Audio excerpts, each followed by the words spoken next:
Sa isang lumang simbahan na nakatirik sa gitna ng gubat gaganapin ang kasal ng babaeng si Dahlia.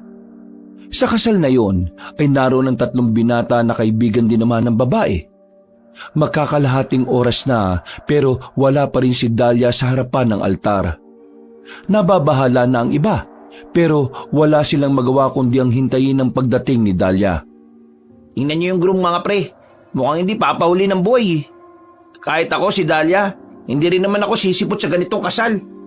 Napilitan lang naman yung kaibigan natin na magpakasal dyan dahil sa tatay niyang baon sa utang eh. Ang birang mukha yan. Pinaglihi yata sa sama ng loob yan eh. Tingnan nyo naman kasi oh. Parang mas madalas pang mag-birthday kaysa maligo eh.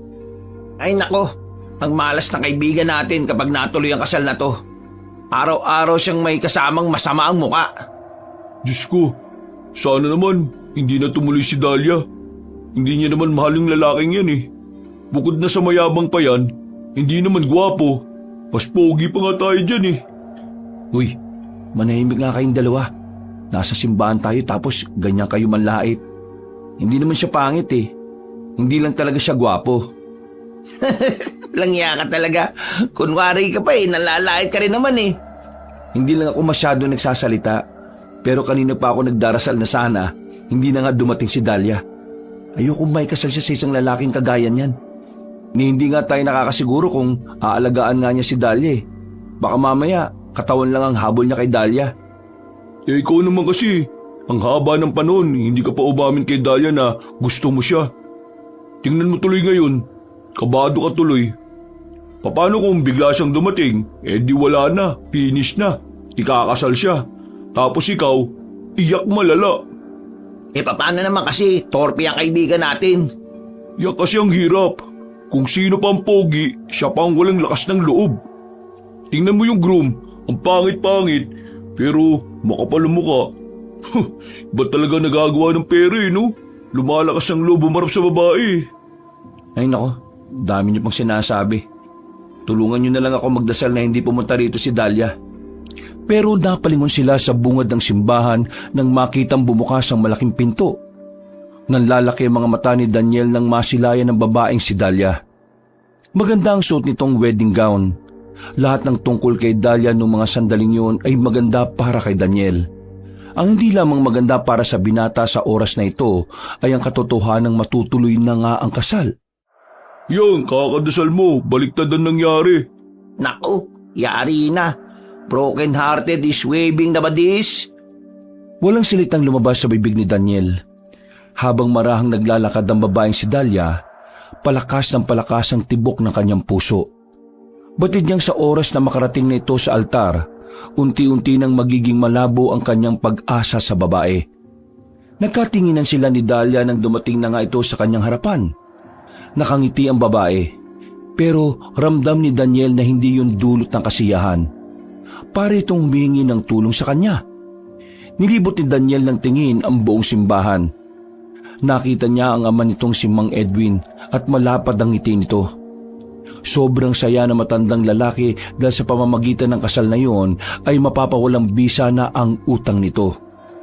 Naku, nasa harapan na ng altar. Matutuloy na talaga. Ay naku, Jello. Handa mo na mamaya isang kahong alak ha. Babahan ng luha mamaya. Sige, sasamahan ko na rin ng chicharong bulaklak para diretso putok-batok pagkatapos pumutok ng puso. Sige, asarin niyo pa ako. Kung tinutulungan niyo na lang ako mag-isip kung paano pipigilan yung kasal na ito. Napakadali lang naman yan eh. Sabihin mo, itigil ang kasal! Napalingon silang lahat nang simulan na ng pari ang seremonya. Habang naririnig ni Daniel na nagsasalita ang pari, ay mas lalo siyang kinakabahan. Namamawis ang kanyang palad. Nag-iinit ang kanyang mukha dahil sa kakaibang kaba na nararamdaman. Naninikip din naman ang dibdib niya. Tila hindi niya kayang makita na ikasal ang kanyang matagal nang minamahal na babae.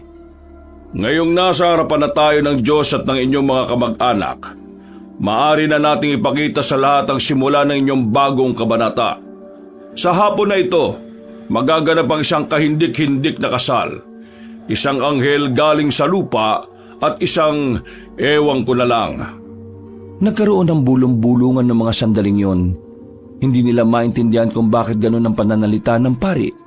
Pero kahit na ganun, nanatiling tahimik ang mga tao. Ikaw, babae, tinatanggap mo ba si lalaki sa iyong buhay? Sa sobrang hirap ng buhay at sa walang ginhawa? Sigurado ka na ba sa desisyon mong ito? Meron ka bang sapat na oras para maging honest sa harapan ng altar? Hala, tripping ni Father. Ang ginagawa niya? Bakit ganun si Father? Mas lalong lumakas ang bulungan. Si Mang Edwin na ama ng bride ay parang nakakaramdam na rin ng inis ng mga sandaling yon. Pinipigilan lang ito ng mga katabi nito para hindi lumapit sa altar. Tatanungin kita ulit. Ikaw, babae, tinatanggap mo ba si lalaki sa iyong buhay sa hirap at sa ginhawa? At kung oo, bakit naman? Po? Oo o hindi? Oo, Bago ka sumagot, hayaan niyo munang magbigay ako ng isang makabagbag damdamin na mensahe. Alam niyo ba na ang pag-ibig ay hindi pinipilit? Hindi ito ginagawang pambayad sa utang ng isang ama. Mawalang galang na ho, Father. Pero ang ginagawa nyo labag sa tunay na gawain ng isang pari Pari ba talaga kayo? Ikaw ba ang ama ng bride? Oo, ako nga ho ang ama. Ako naman ang pare. Kaya maupo ka dyan at hayaan mo kung gawin ang trabaho ko. Mas lalong lumakas ang mga bulungan ng mga sandaling yon. Pati ang groom, parang gusto nang sapukin ang pari na nagsasalita. Uling tanong, Iha. Diyos ko po, tinatanggap mo ba itong lalaking ito na makasama mo habang buhay sa hirap na walang ginhawa? Puro sakit at puro konsumisyon lang ang dalayatan nitong lalaki na to. Tinatanggap mo pa rin ba? Umingay na naman sa simbahan, habang ang babaeng si Dahlia naman ay hindi pa rin makapagsalita. Napatingin ito sandali kay Daniel. Hindi na makangiti ang babae, habang si Daniel naman ay pinipilit na lamang umiti, pero ang totoo, parang dinudurog ang puso nito. Pre, tumutol ka na kaya? Oo nga, pre. Uy! Tila hindi na naririnig ni Daniel ang sinasabi ng kanyang mga kaibigan.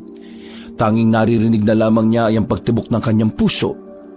Hindi makapagsalita ang ating bride. Alam niyo ba ang sinasabi sa kasabihan na silence means no? Ibig sabihin, hindi niya tinatanggap na, "Hey! Sinaulo ka bang pari ka? Hindi ganyan ang gawain ng isang paring nagkakasal sa dalawang tao nagmamahalan." Alin? Ito? Nagmamahalan? Mamahalin ng babaeng ito ang lalaking ito? Ganitong itsura? Maayos ka Kapag hindi mo tinapos ng maayos ang kasal ipapakulong kita. Huwag mo ako subukan. Father, sige na po. Ituloy niyo na po. Ayokong pati kayo madamay sa gulong ito. Huminga ng malalim ang pari at muling nanahimik ang simbahan. Nawala na ang mga bulungan. Buong akala nila ay magiging maayos na ang kasal na yon. Pero mas may malala pa palang mangyayari. Sige, mukhang wala na tayong magagawa. Kailangan na lang talaga siguro nating tanggapin na minsan ang mga anghel ay pwede ring makapangasawa ng sigbin. Ikaw, babae, tinatanggap mo ba ang lalaking ito sa hirap at ginhawa? Opo. Itigil ang kasal! Nagtataka ang iba sa ginawa ni Jello. Ang akala ng marami, may gusto si Jello kay Dahlia. Kahit ang babae nagtataka rin. Lihim naman na nagdiwang ang kalooban ng pare. Sige, tuloy nyo na ulit. Daniel, sumigaw ka na kasi. Ano ka ba naman? Ay, ikaw dyan! Huwag kang mang-trip dito Ipapabugbog kita mamaya kapag hindi ka tumigil. Paano mo nagagawang magbanta sa harapan ng Panginoon? Isa ka bang ama o isa kang masamang tao? Ituloy nyo na kasal. Kanina pa tayo rito Natuon ulit ang kanilang atensyon sa babae. Huminga ng malalim si Dahlia. Pakiramdam ng dalaga, hindi na nga talaga mapipigilan ang kasal na yon. Kaya naman naisipan niya na lamang na sumagot. Opo, Father. Nako, wala na, finish na. Ay, bigay ka ba? Oo raw. Ano lang susunod? Okay. Ikaw, babae, you now kiss the sigbin. Maglalapat na sana ang labi ng bride at groom pero Stop the wedding! Wow, social English! Di bagay pre, pero ox na. Ay, ikaw Daniel! Ano ba ginagawa mo? Nababaliw ka na ba? Kitang-kita naman na hindi masaya si Dahlia sa kasal na ito. Kaya narito ako para sagapin siya sa kapalaran na nakaabang sa kanya. Wala kang karapatan sa anak ko! Kargador ka lang! Okay, dahil may tumututol, this wedding is dismissed. Eh, saraulo kang pari ka! Dismiss! Ano to? Meeting sa opisina? Dahlia, huwag kang mag-alala. Hindi ko hayaan na makulong ka sa isang buhay na hindi mo ginusto. tinulak ni Jello at Janjan ang lalaking si Daniel. Agad namang lumapit si Daniel kay Dahlia. Akmanghaharangan pa ang groom pero hinila ito ng paring si Abalos. Huwag ka nang makulit. Yan ang bet kong couple eh. Dahlia, tara na. Iwan na natin ang magulong mundong ito. Hinila na niya ang babae. Walang nakapigil sa kanila palabas ng simbahan. Sakto namang may napadaan na tricycle sa harapan kaya agad naman silang nakaalis. Naku, wala pala akong pamasahe. Ako nang bahala. Manong, sa Baryo 1 po tayo. Pinahururot ng tricycle driver ang sinasakyan nila kaya hindi na nakahabol pa ang mga nasa simbahan. Makalipas lang ang ilang sandali, nakarating na rin naman sila Daniel sa Baryo 1. Pumasok sila sa kagubatan. Sandali silang tumambay roon.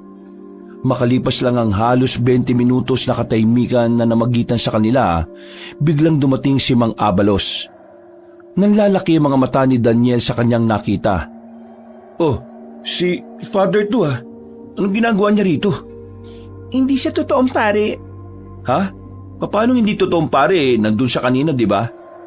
Nakilala ko lang siya rito sa Baryo 1. Nakiusap ako sa kanya na magpanggap na pare para lang hindi matuloy ang kasal.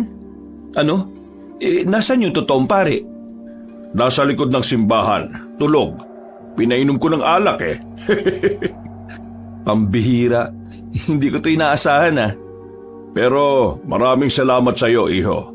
Hindi ko na kasi talaga kayang pigilan na kasal kanina. Galit na yung tatay nito eh.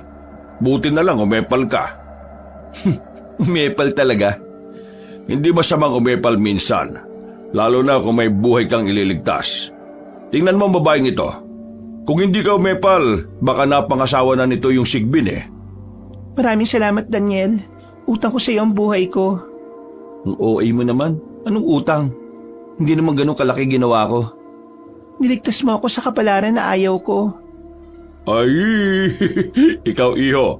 Klas mo no? Ha? Ay, binata na siya. Bilog na utot. Dahlia, paano ba nakilala yung mga ganitong tao? Mamaya na kayo maglambingan ha. Ang mabuti pa, sumama na kayo sa tirahan ko para makapagpalit na ng suot ng babaeng ito. 2 minuto lang silang naglakad ay nakarating na rin sila sa tirahan ng matandang lalaki. Pagdating nila roon, dito na nalaman ni Daniel na isa palang albularyo ang matandang si Abalos. Iya, dun sa kwarto. Naroon ang mga gamit mo. Pasensya na kayo ha. Nalasing kasi ako kagabi kaya hindi ako nakapaglinis. Ayos lang po. Maraming salamat po. Agad na ring naglakad ng dalaga patungo sa silid para makapagbihis. Napatingin naman ang matandang lalaki sa binata. Sumilay ang ngiti nito na parabang nanunukso.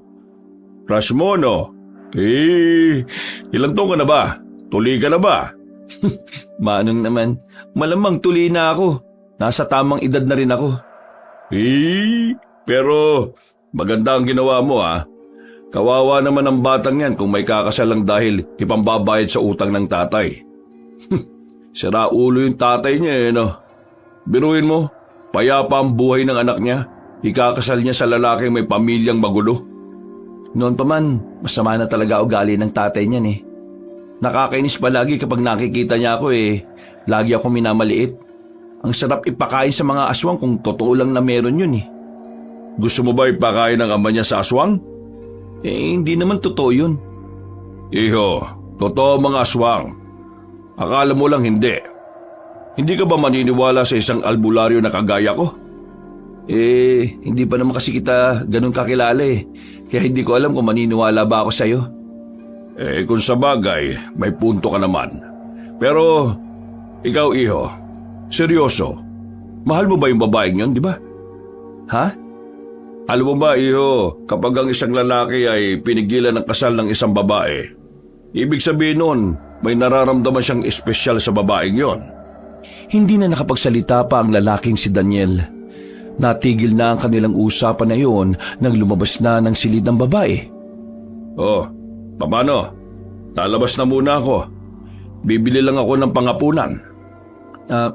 Dalia, hanggang kailan ka rito? Hanggang mamayang gabi lang. Pero dito sa baryo lang din na ito ako titira. May lilipatan na akong bahay sa bandang gitna.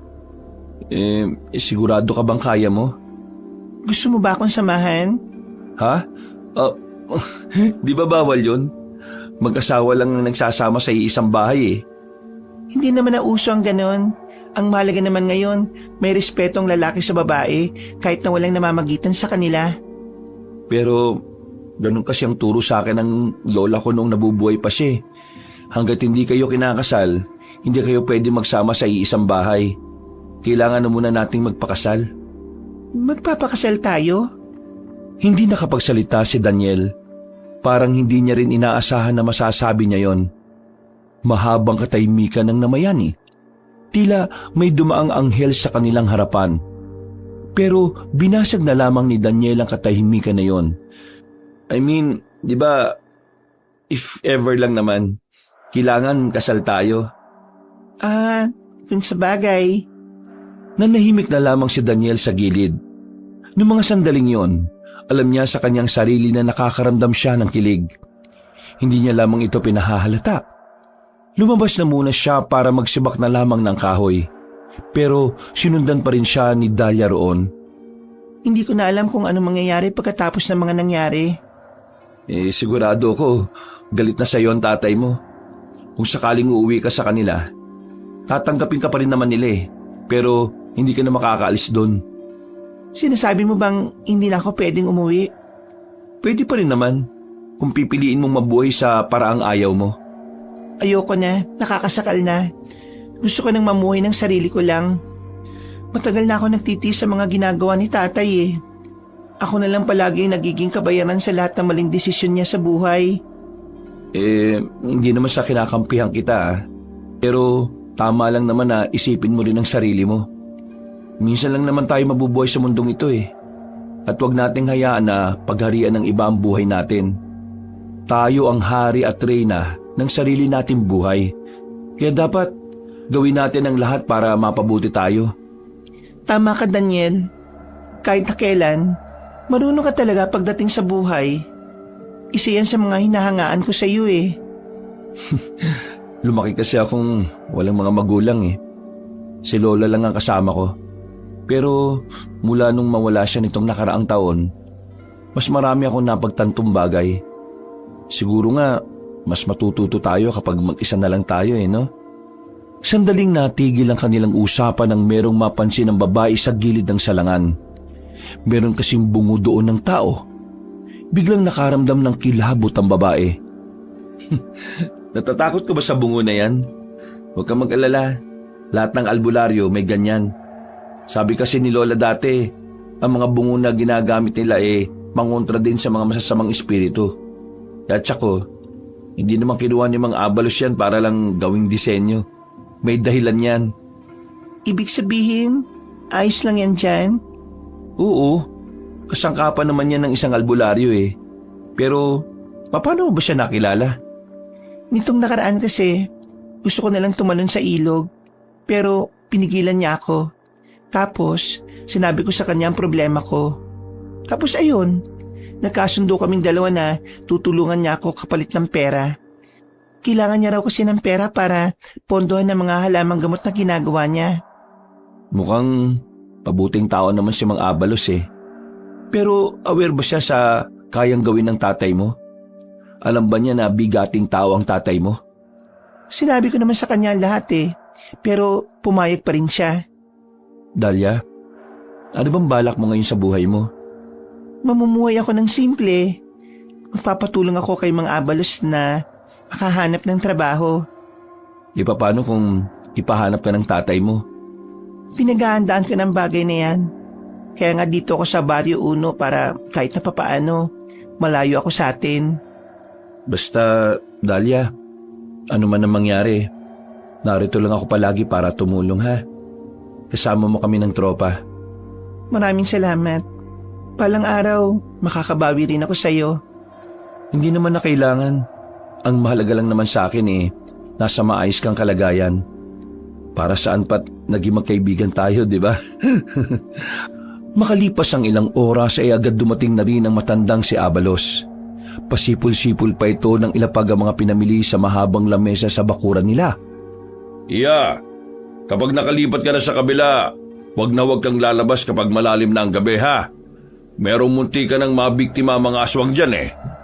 Maraming salamat sa pagtulong sa akin Kung wala ka, baka mamayang 10:00 pa ako natapos kakabitbit ng gamit ko. Paano mo nadala to sa bahay ni Mang Abalos? Inunti-unti ko lang. Mapapansin kasi ako ni tatay kapag inisahang hakot ko. Ang galing mo. Wala siyang kamalay-malay na wala na palang laman yung kwarto mo. Sigurado ka bang ayos ka na dito? Oo, mag-isa lang naman ako Kasya naman ako dito. Basta, sabihan mo lang ako kapag may kailangan ka ha. Tutulungan naman kaagad kita. Teka, paano ka nga pala? Sigurado kong galit din sa'yo ang tatay mo. Baka hinahanap ka na rin nila. Wag mo akong isipin. Kayang-kaya ko naman ang sarili ko Sigurado ka ba? Oo. O sige na, isarado mo na yung pinto. Yung paalala ni Mang Abalos ha. Huwag kang lalabas kapag alanganing oras na. Hindi ko alam kung totoo yung aswang-aswang na yun Pero sundin na lang natin siguro. Tumango na lamang ang dalaga. Kumaway na lamang ang binatang si Daniel na maglakad na rin siya paalis. Napabuntong hininga na lamang si Daniel. Kung maari niya lang talagang samahan ng babae ay ginawa na niya. Pero hindi pwede. Para sa kanya ay sagrado ang pagsasama ng lalaki at babae sa iisang bubong. Oh, uuwi ka na ba? Oo, dumaan lang ako dito para makapagpaalam. Maraming salamat pala kanina sa masarap na merienda at hapunan Kailangan ko na bumalik sa amin Paano yung tatay ni Dahlia? Bahala na siguro. Ang mahalaga naman nasa maayos na kalagayan na ngayon si Dahlia. Kras mo no? Manong naman, paulit-ulit. Sige na aalis na ako. O sige, ingat. Pero magaling ba akong umarte bilang pare? Oo, magaling kayo. Ang galing nyo ngang mang-asar Natatawa na lamang ang binata ng mga sandaling yon. Naglakad na lamang ito palayo. Mga ilang sandali lang ay nakarating na rin siya sa sakayan ng mga tricycle. 8:00 pa lang naman kaya meron pa rin siyang inabutan na masasakyan. Habang nasa biyahe, lumalakas na rin ang kanyang kaba. Ngayon niya lang naisip ang mga ginawa niya. At ngayon rin lang niya naramdaman ang pangamba. Alam niya kung ano ang kayang gawin ni Mang Edwin. Kilala niya ang impluwensya ng matandang yon. Hindi nagtagal, narating na rin niya ang kanilang baryo. Tahimik na ang paligid. Pasado 9:00 na rin kasi. Sinuyod niya ng tingin ang dinadaanan niya. Nakahinga siya ng maluwag nang wala naman siyang nakitang tao na may ugnayan kay Mang Edwin. Makapunta na nga rin sa bahay. Bago pa siya makarating sa bahay niya, natanaw niya ang mga taong nasa harapan ng kanilang bahay. Nakita niya roon si Mang Edwin. Galit na pinagsisisipa ang bakod. Noong mga sandaling yon, nawala na siya ng dahilan para bumalik pa sa bahay niya. Nako, malas. Malas talaga. Ay, gagi! Nagulat naman ako sa'yo. Buti naman nasa maayos ka lang nalagay. Kala namin nakuha ka na ng mga yun Okay lang ako. Tulungan niyo nga ako. Kailangan ko na makapasok sa bahay. Nandun yung mga damit at pera ko. Nakikita mo naman, di ba? Nasa harapan sila. Mula kaninang hapon pa yan. Nakabantay na sila dyan. Kaya malabong makapasok ka pa. Ay, nakakainis. Anong gagawin ko ngayon? Nasaan si Dahlia? Nasa Barrio Uno siya. Doon ko na lang din muna. Wala nga akong pera. Saan ako titira? Pahiramin ka na lang muna namin ng pera ngayon. Bukas naman pag wala na sila dyan, Papasukin namin ang bahay mo. Kukunin namin lahat ng kailangan mo. Pasensya na kayo ha. Naabala ko pa kayo sa problemang to. Ayos lang naman. Di ba nga, kami ang pumilit sa'yo na pigilan yung kasal? Uy, huwag nga maingay. Baka mamaya marinig pa tayo rito eh. Umalis na kasi tayo. Hatid ka na namin, pre. Sige, maraming salamat sa inyo ha. Palis na sana sila nang biglang nakasalubong nila ang isa sa mga tauhan ni Mang Edwin. Namukhaan sila ng lalaking yun. Tatakpan sana nila ang bibig nito pero huli na ang lahat. Nakasigaw na ito at napukaw na ang atensyon nila Mang Edwin. Tinulak na lamang ni Janjan ang lalaking yon at saka sinimulan na rin nilang tumakbo. Sino bang may balat sa pet? Malas! Baka si Daniel. Buni meron, pero balat wala no? Mabilis sa mga tauhan ni Mang Edwin. Hinabol sila ng mga yon hanggang sa makarating na sila sa dulong bahagi ng kanilang baryo. Wala na silang choice kundi ang pumasok na sa loob ng kagubatan. Mas maraming puno kasi roon at madilim. Pabor para sa kanila para kahit na papaano ay makapagtago. Nasundan pa ba tayo? Oo, Gagi. Ayun sila, oh. Huwag kayo maingay. Nakita nilang paparating na ang mga tao. May mga daladalang mga flashlight ang mga yon, kaya nababahala silang baka makita sila. Kaya naman, habang papalapit ang mga yon, pasimple na rin silang naglakad para makalayo. Pero sadyang hindi sila nilulubayan ng kamalasan ng mga oras na yon. Biglang naitutok sa kanila ang ilaw. Ayun ang mga siraulo. Ulihin ang mga yon, lalong-lalo na si Daniel. Kumaripas na naman ng takbo ang tatlong binata. Naghihilahan pa ng damit ang mga ito. Wala na silang pakialam kung may mangilan-ngilan mang tumutusok sa paa nila. Ang tanging mahalaga lamang para sa makakaibigan ay matakasan ang mga humahabol sa kanila. Meron silang natanaw na ilog. Yun lamang ang natitirang daan para matakasan nila sila Mang Edwin. Malakas ang agos ng tubig. Buti na lang ay merong kawayan doon. Ginamit nila ang kawayan para makatawid. Maya-maya lang ay nakatawid na rin sila sa kabila. Tanggalin natin ang kawayan para hindi sila makatawid. Tulong-tulong nilang tatlong inalis ang kawayan. Nang makarating na sila Mang Edwin sa ilog, gigil na gigil ang mga yon nang makitang wala na silang matatawiran.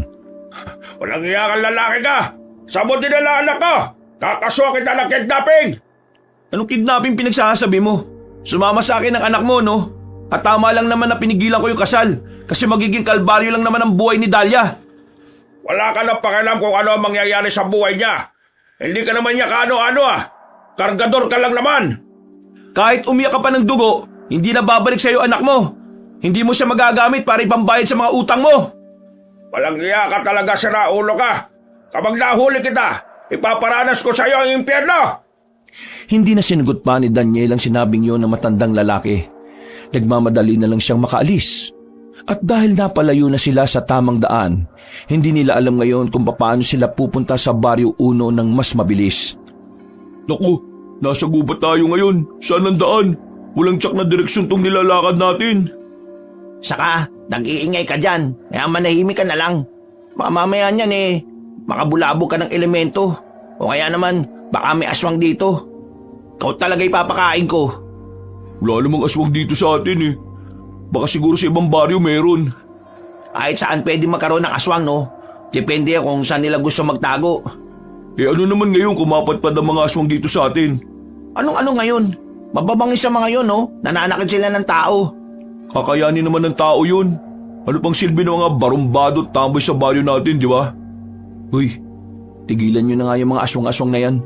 Hindi naman totoo yan eh. Hindi ka pala naniniwala sa aswang, ano? Maniniwala lang ako kapag mismong mga mata ko na nakakita. Pero kung sabi-sabi lang, sa akin yan. Sana nga may makita tayong aswang habang naglalakad tayo dito sa gubat eh. Para naman maniwala ka na rin na totoo mga aswang. Oo, sige, pagdasal mo na sana may makita tayong aswang para maniwala na ako sa mga kalokohan ninyo. Baka naman kapag nakakita na tayo, ikaw naman ang unang tumakbo, ah. Ako? Tatakbo? Siguro sa tao takot ako. Pero sa mga ganyan, manigas sila. Tapang ni tropa. Tingnan natin kapag nakakita talaga tayo ng totoong aswang. Nagtatawanan pa sila ng mga sandaling yon. Hindi nila alintana ang dilim na kanilang tinatahak. Nalilibang sila sa kanilang mga pinag-uusapan. Kaya kahit na liblib ang kanilang dinaraanan, wala naman silang nararamdamang takot o pagkailang. Pero nag-iba ang ihip ng hangin nang makarating sila sa isang malawak na kapatagan. Paritong dating taniman ng palayan. Pero nagtataka sila sa nakikita nilang tila may mga putol na puno roon. Nung una, hindi nila yun pinansin. Buong akala kasi nila ay lehitimong puno lang. Pero nang papalapit na sila roon, saka na nila napagtanto kung ano ang mga naroon. Gagi, hindi mga putol na puno to. Kalahating katawan nito ng mga manananggal. Hindi makapagsalita ang lalaking si Daniel sa mga sandaling ito. Hindi siya makapaniwala sa kanyang mga nakikita. Nasa halos 10 kalahating katawan ng mga manananggal ang naroroon. Hindi niya alam kung papaanong nangyaring naiwan ang katawan roon. Isa lang ang alam niya sa puntong ito. Naniniwala na siya na totoo ang mga aswang. Aswang? Aswang ang mga yan? Oo, aswang nga. O ano, naniniwala ka na ba? Mukha ka nang natatakot oh.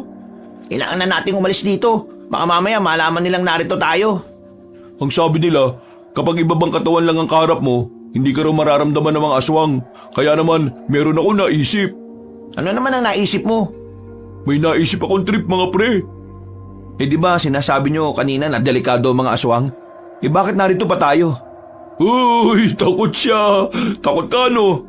Anong takot? Iniisip ko lang yung kapakanan natin. Dito ka lang pre. Ikaw Jello, sama ka sa akin. Lapitan natin. Ano ba kasing gagawin natin? Sabi nila, naninipa daw mga yan. Ang gagawin natin, pagtatabi-tabi natin ang mga kalahating katawan na yan. Tapos, kukurti natin isa-isa para magtadyakan sila. Sila ulo. Pwede ba yun? Kaya nga gawin natin para malaman natin kung posible o hindi eh. Kapag tayo napahamak dyan ha. Dami talaga nitong alam na kalokohan eh. Diyan ka lang pre, bawal dito mga takot. Di ako takot no. Agad na lumapit ang 2 binata sa mga kalahating katawan ng manananggal. Nakikita pa nilang gumagalaw ang paa ng mga yon, pati na rin ang bituka na nakalitaw sa bewang. Pero hindi nila yon pinagtuunan ng pansin. Walang nararamdamang takot ang 2. Binuhat nila ang isang kalahati. Sinunod naman nila ang iba. Nang mapaglapit-lapit na nila ang mga yon, kinurot nila sa binti lahat. Mabilis silang lumayo. Halos mamatay sila sa kakatawa nang makitang nagtatadyakan ng mga kalahating katawan. Kahit si Daniel na halata namang natatakot, napahagalpak din ng tawa. Pinagtripan nila ang kalahating katawan ng mga manananggal. Hindi pa nga sila nakontento. Tinadyakan nila ang mga yon. Nagtumbahan ng mga yon at hirap na makabangon. Pero wala pang 5 minutong ginagawa nila yon, may narinig silang kakaibang ingay mula sa kung saan. Gagi, mukhang pabalik na sila. Kailangan na natin makaalis dali. Anong makaalis? Magtatago muna tayo. Titingnan natin kung anong reaksyon nila. Hinila ni Janjan si Daniel patungo sa sulok. Ilang sandali lang, nakita na lang nila ang mga manananggal na naging buo na ulit ang katawan. Nag-away-away ang mga yon sa pag-aakalang sila rin ang kumurot sa binti ng isa't isa. Pigil na pigil naman ang tawa ng 3. Hindi sila maaaring tumawa ng malakas dahil maririnig sila. Umalis ang manananggal. Hindi sila nakita ng mga yon. Kinabag na sila sa kakatawa. Hindi naman pala nakakatakot yung mga aswang na yan eh. Oo, basta kaya mo lang sumabay sa trip. Kita nyo kung paano nila pagbintangan ng isa't isa? Para silang mga tanga eh. O ano, gawin natin uli. Ikaw na lang. Baka mamaya nakatsamba lang tayo ngayon na di nila tayo nahuli. Paano kung nahuli na nila tayo sa susunod? Tama si Daniel. Isa pa, hindi naman ito pakay natin eh. Kailangan natin makarating sa Baryo 1. Eh di sige, pero nag-enjoy naman kayo, di ba? Pagtripan mo ba naman yung mga aswang eh? Nung sandaling yun, ang naging interpretasyon ni Daniel sa mga aswang ay madali lamang paglaruan. Hindi nakakatakot at hindi naman delikado. Akala niya kasi basta-basta lang ang mga aswang. Sa pagtsatsaga nilang maglakad, nakalabas na rin sila ng kagubatan.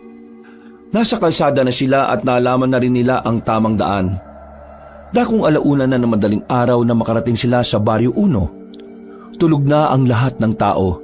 Pero kailangan ni Daniel na makausap ang matandang si Abalos. Ito lang ang tingin niya makakatulong sa kanya. Tao po! Tao po! Mga Abalos! Daniel, akala ko ba umuwi ka na? Bakit ka narito? Kasama pa ang mga kaibigan mo Inaabol kasi ako ni Mang Edwin. Parang papatay nila ako. Pwede po bang dito na muna ako? Bukas ng umaga hanap ako na matitirhan dito. Wala namang problema sa akin. O pre, tropa mo pala tong si Father Oo nga, ikaw yung pare sa kasal nila Dahlia, di ba? Hindi siya totoong pare. Nagpanggap lang siya na pare para pigilan din yung kasal. Kakilala siya ni Dahlia. Kaya pala lakas ng trip Ay, siya nga pala. Albularyo pala si Mang Abalos. Gumagawa siya ng mga gamot. Albularyo pala di may alam po kayo sa mga aswang. Oo naman. Kanina po kasi may pinagtripan kami mga aswang Sa sinabing yun ni Jello ay biglang sumeryoso ang mukha ng matandang lalaki. Pinapasok na sila nito sa loob ng bahay. Binigyan din ng maiinom. Sinabi niyong may pinagtripan kayong aswang? Daniel, ano bang sinasabi ng mga kaibigan mo? Nung hinabol kasi kami ni Mang Edwin, napadpad kami sa gubat. Tapos, meron kaming nakita mga kalahating katawan ng mga manananggal. Nasa 10 yata yung mga yon. Tapos, pinagtabi-tabi nila. Kinurot nila sa binti. Tapos, nagtadyakan yung mga kalahating katawan na yon. Nag-away yung mga manananggal nung balikan nila yung mga katawan nila. Mga siraulo din pala itong mga kaibigan mo Ang saya-saya kaya. Pero, huwag nyo nang uulitin ang ginawa nyo Wala kayong alam kung ano ang kaya nilang gawin. Bakit Delikado po ba sila? Mapanganib ba talaga sila? Hindi nyo man lang ba itinanong kung bakit wala ang kalahating katawan nila roon? Dahil yun sa naghahanap sila ng pwede nilang kainin. At kadalasan sa mga kinakain nila, mga babae o bata. Sa hindi malaman na dahilan, bigla na lamang nagtindigan ng balahibo ng binatang si Daniel. Nakakaramdam na siya ng takot. Kabadong malala si Daniel dahil buong akala niya pwedeng paglaruan palagi ang mga aswang, lalo na ang manananggal. Siguro, swerte kayo kasi hindi nagkataon na yung pinuno nila ang pinagtripan ninyo. May pinuno ho sila? Oo, meron silang pinuno at ang pangalan niya ay Marivic. Isang mabangis na manananggal. At ayon sa paniniwala ng mga albularyong kagaya ko, ang matandang aswang na yon ay may angking bilis. Hindi to gaya ng ibang manananggal na pinagtripan ninyo. Kung itong makakatagpo ninyo, baka hindi na kayo nakauwi. Baka naging isang alaala na lang kayo. Isang kwento. Ito kasi si Janjan makulit Gusto mo rin naman Mababangis sila. At kung hindi nyo na itatanong, nalalapit na ang araw na kung saan dadalawin nila ang mga baryo. Mangunguha sila ng mga tao at hindi natin alam kung kailan. Mang Abalos, baka naman tinatakot mo lang kami kaya mo sinasabi yan Hindi ko kayo tinatakot. Sinasabi ko lang sa inyo kung ano yung hindi nyo pa nalalaman. Magmula ngayon, wala nang matitrip ng aswang Itong dalawang kaibigan mo Daniel, dito na muna sila matulog. Baka mamaya madagit pa ng mga aswang to mga ito. Matapos ang pag-uusap na yon, ay naglatag na rin sila ng kanilang banig. Ang matandang si Abalos naman ay hindi na bumalik sa tulog. Nagsalang na lamang ng kung ano-anong halaman ng albularyo. Natatakot na ba kayo sa aswang? Kung buhay natin ang mapapahamak, malamang nakakatakot. Siraulo ka kasi. Sus, tawa rin naman kayo ng tawa Nakakatawa nga. Pero yung panganib naman na pwede nating maranasan, hindi nakakatawa. Basta ako, naniniwala na ako may aswang. Hindi ko na muna iisipin yan. Si Dahlia na munang iisipin ko. Ay, oo nga. Kumusta pala? Nagtapat ka na ba sa kanya? Hindi pa Diyos ko, ang torpe talaga. Pinigilan mo na nga yung kasal tapos hindi ka pa nagtapat. No klase ka? Ayoko naman na samantalayin yung pagkakataon na magulo pa ang isip niya. ginagalang ko pa yung pinagdaraanan niya ngayon. May punto naman si tropa. Pero pre, kapag okay na ang lahat magsabi ka na hanggat maaga. Sayang ang panahon. Malay mo, sa iba naman magkagusto si Dahlia. Maganda pa naman si Dahlia. Sexy pa tapos mabait. Matalino. Saan ka pa?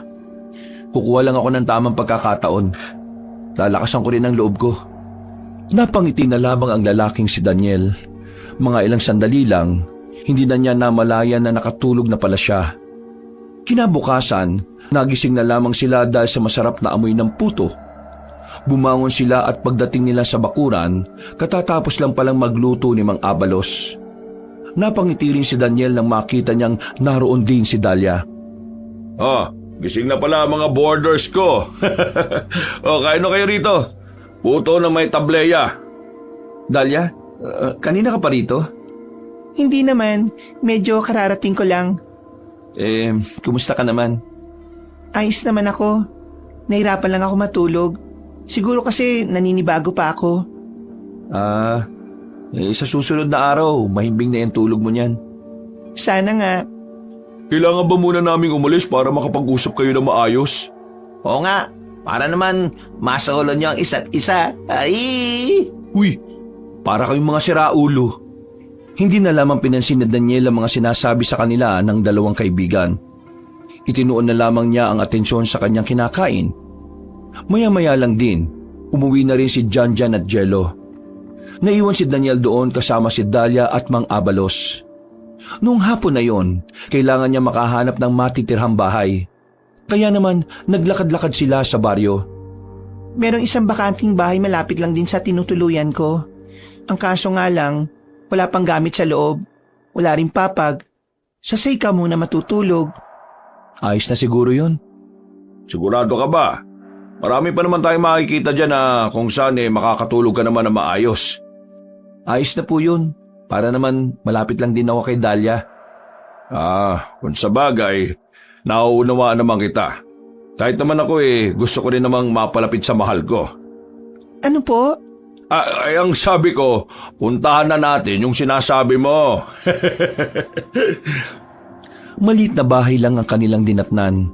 Kagaya ng sinabi ng dalaga, walang kagamit-gamit sa loob. Pero hindi naman yun naging problema para sa binata. Mamaya, darating naman yung may-ari ng bahay na yan. Kausapin mo na lang siya. O paano? Maiwan ko na muna kayo Naglakad na palis sa matandang lalaki. Dalawa na lamang sila sa harapan ng bahay na yon. Na magtama ang kanilang tingin, nakaramdam ng hiya ang binata kaya tinuon niya na lamang ang tingin sa ibang direksyon. Nakita niyang may matandang babae na dumating. Puti na rin ang buhok nito. Medyo kulubot na rin ang balat pero malakas-lakas pa rin naman. Ano bang may paglilingkod ko sa dalawang magkasintahan na ito? Hindi po kami magkasintahan. Kaibigan ko lang po siya.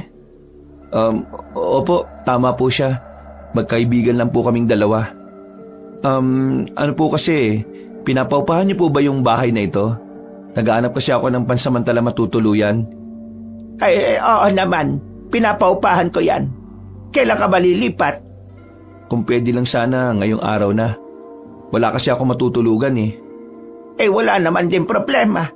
Kapag nabigay mo na ang bayad pwede ka nang lumipat kaagad. Malapad nang umiti ang matandang babae sa kanya. Sa hindi malamang dahilan ay parang nakaramdam ng kakaiba si Daniel sa ngiting yon. Para bang mahiwaga ito. Pero binaliwala niya yon. Inisip niya na baka ganun lang talaga ang matanda. Binigay na niya ang pera pagkatapos nila mag-usap. Umalis na rin naman ang matanda. Pumasok na rin siya sa loob para tingnan ang kanyang hihigaan. Maayos naman at malinis. Mamaya dumaan ka sa akin Pahiramin na muna kita ng banig. Nako, maraming salamat Mabilis na lumipas sa mga sandali. Agad na sumapit ang kinagabihan. Naninibago ang binatang si Daniel sa kanyang bagong tirahan. Hindi kasi siya sanay na sa lapag natutulog. At mas lalong hindi siya sanay na walang gaanong gamit sa bahay na yon. Dakong 10:00 ng gabi ay nakapaglatag na siya ng banig.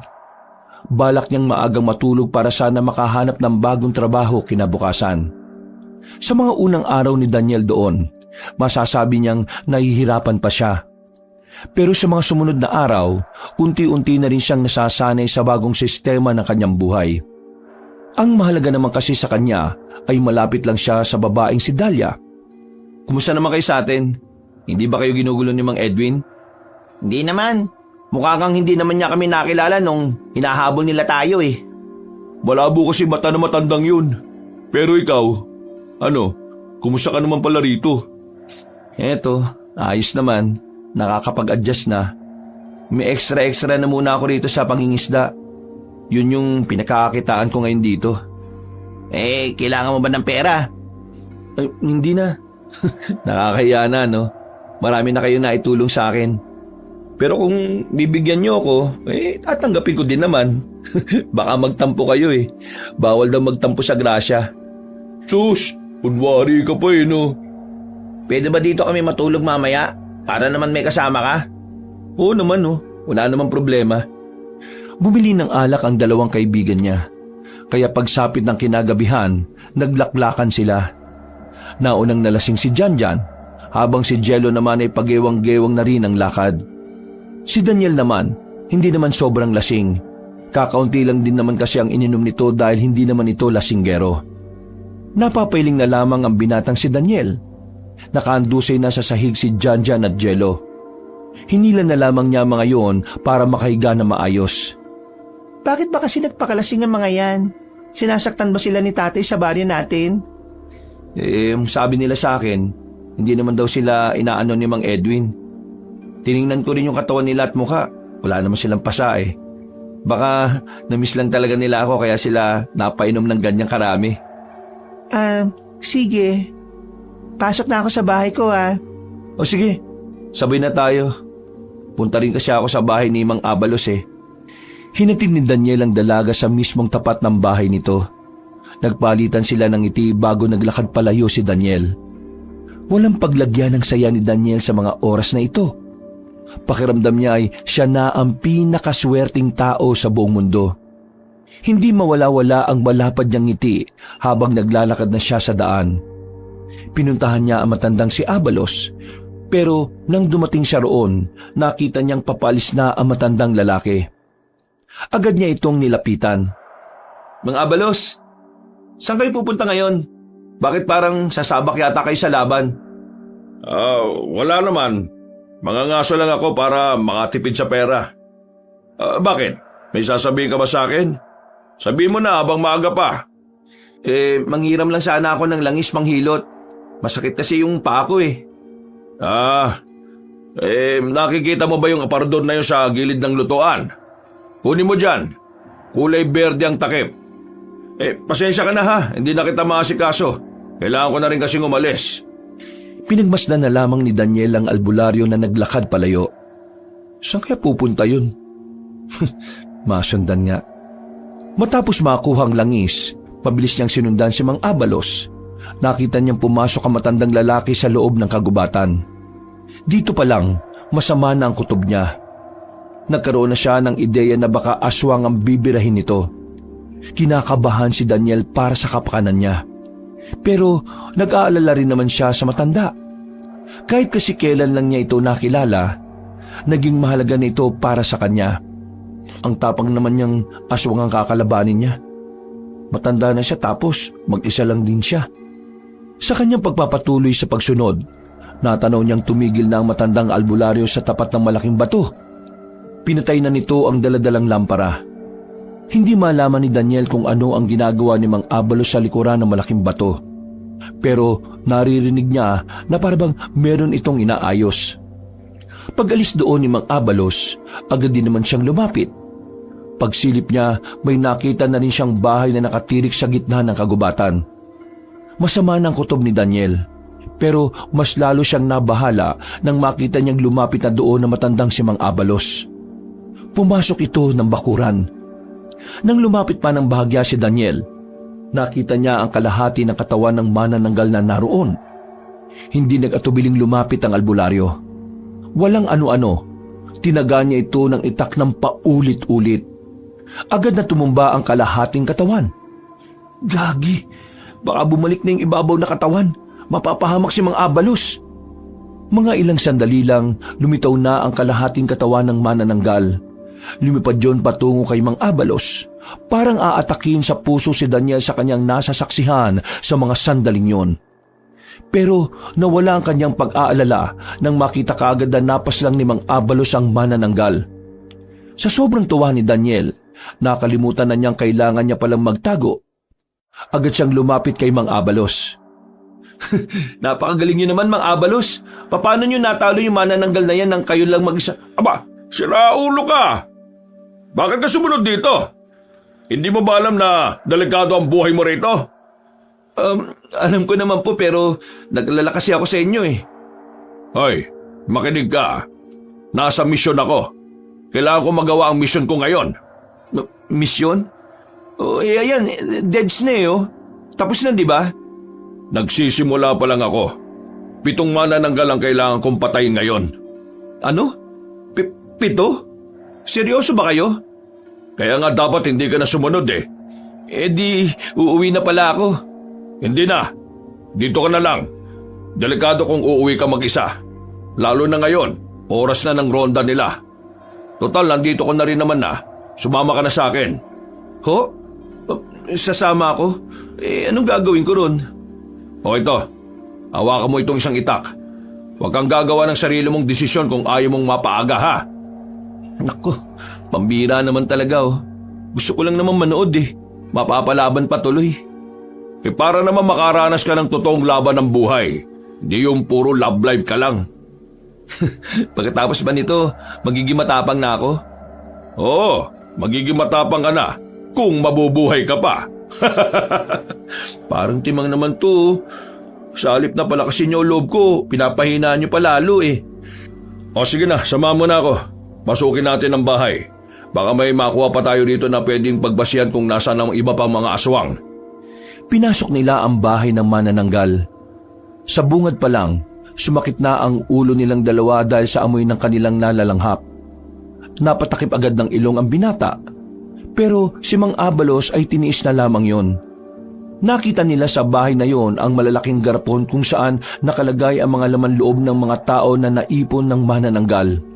May nakita rin silang mahabang notebook na kung saan nakalagay doon ang mga baryo na kinalalagyan ng mga aswang. Oh, Mang Abalos, sa Baryo 1, meron palang 2 manananggal dun oh. Paano hindi nyo nalaman na meron? Ang mga manananggal kasi ay hindi gaya ng ibang aswang na kayang maramdaman ng pangkaraniwang tao lang. Ang mga aswang na manananggal, para silang tao talaga. Kapag nakanyong tao sila, wala kang makikitang bakas ng pagiging aswang. Veterano pala sila sa pagiging plastic. Ano? Pagiging plastic? Ang ibig ko sabihin, pagpapanggap, pagkukunwari, ganun. Oo. Magagaling silang mandinlang ng tao. Kaya malaking tulong ang mga nakasulat dito. Makakatulong ito para malaman ko kung ano-anong baryo pa ang kailangan kong puntahan. Pero dito sa area na to, may 6 ka palang papaslangin na manananggal, di ba? Oo. Kaya nga ihanda mo yung sarili mo. Ang bihira. Baka mamaya hindi ko na maligawan si Dahlia nito ah. Yun ang gawin mo motivation. Kailangan mo makaligtas para makabalik ka ng buhay. Kasalanan mo yan eh. Sumunod-sunod ka pa kasi sa akin eh. Napapakamot na lamang siya sa ulo. Paglabas nila, sinilaba ni Mang Abalos ang bangkay ng manananggal. Sinunod din nila ang bahay nito. Matapos yun, hindi na nagsayang ng sandali ang dalawa. Naglakad na rin sila para hanapin pa ang ilang manananggal na nakakalat sa lugar na yon. Ibig sabihin, Mang Abalos, trabaho mo na talagang pumatay ng aswang? Oo. Binata pa lang ako, ginagawa ko na rin naman to eh. Ano naman yung sinasabi niyong misyon?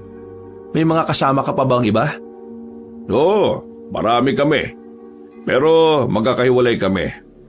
Nag-iiba-iba kami ng landas para mas madali naming mahanap ang mga aswang. Natatawa na lang ako eh. Noong unang problema ko lang sila Mang Edwin. Ngayon, aswang na rin.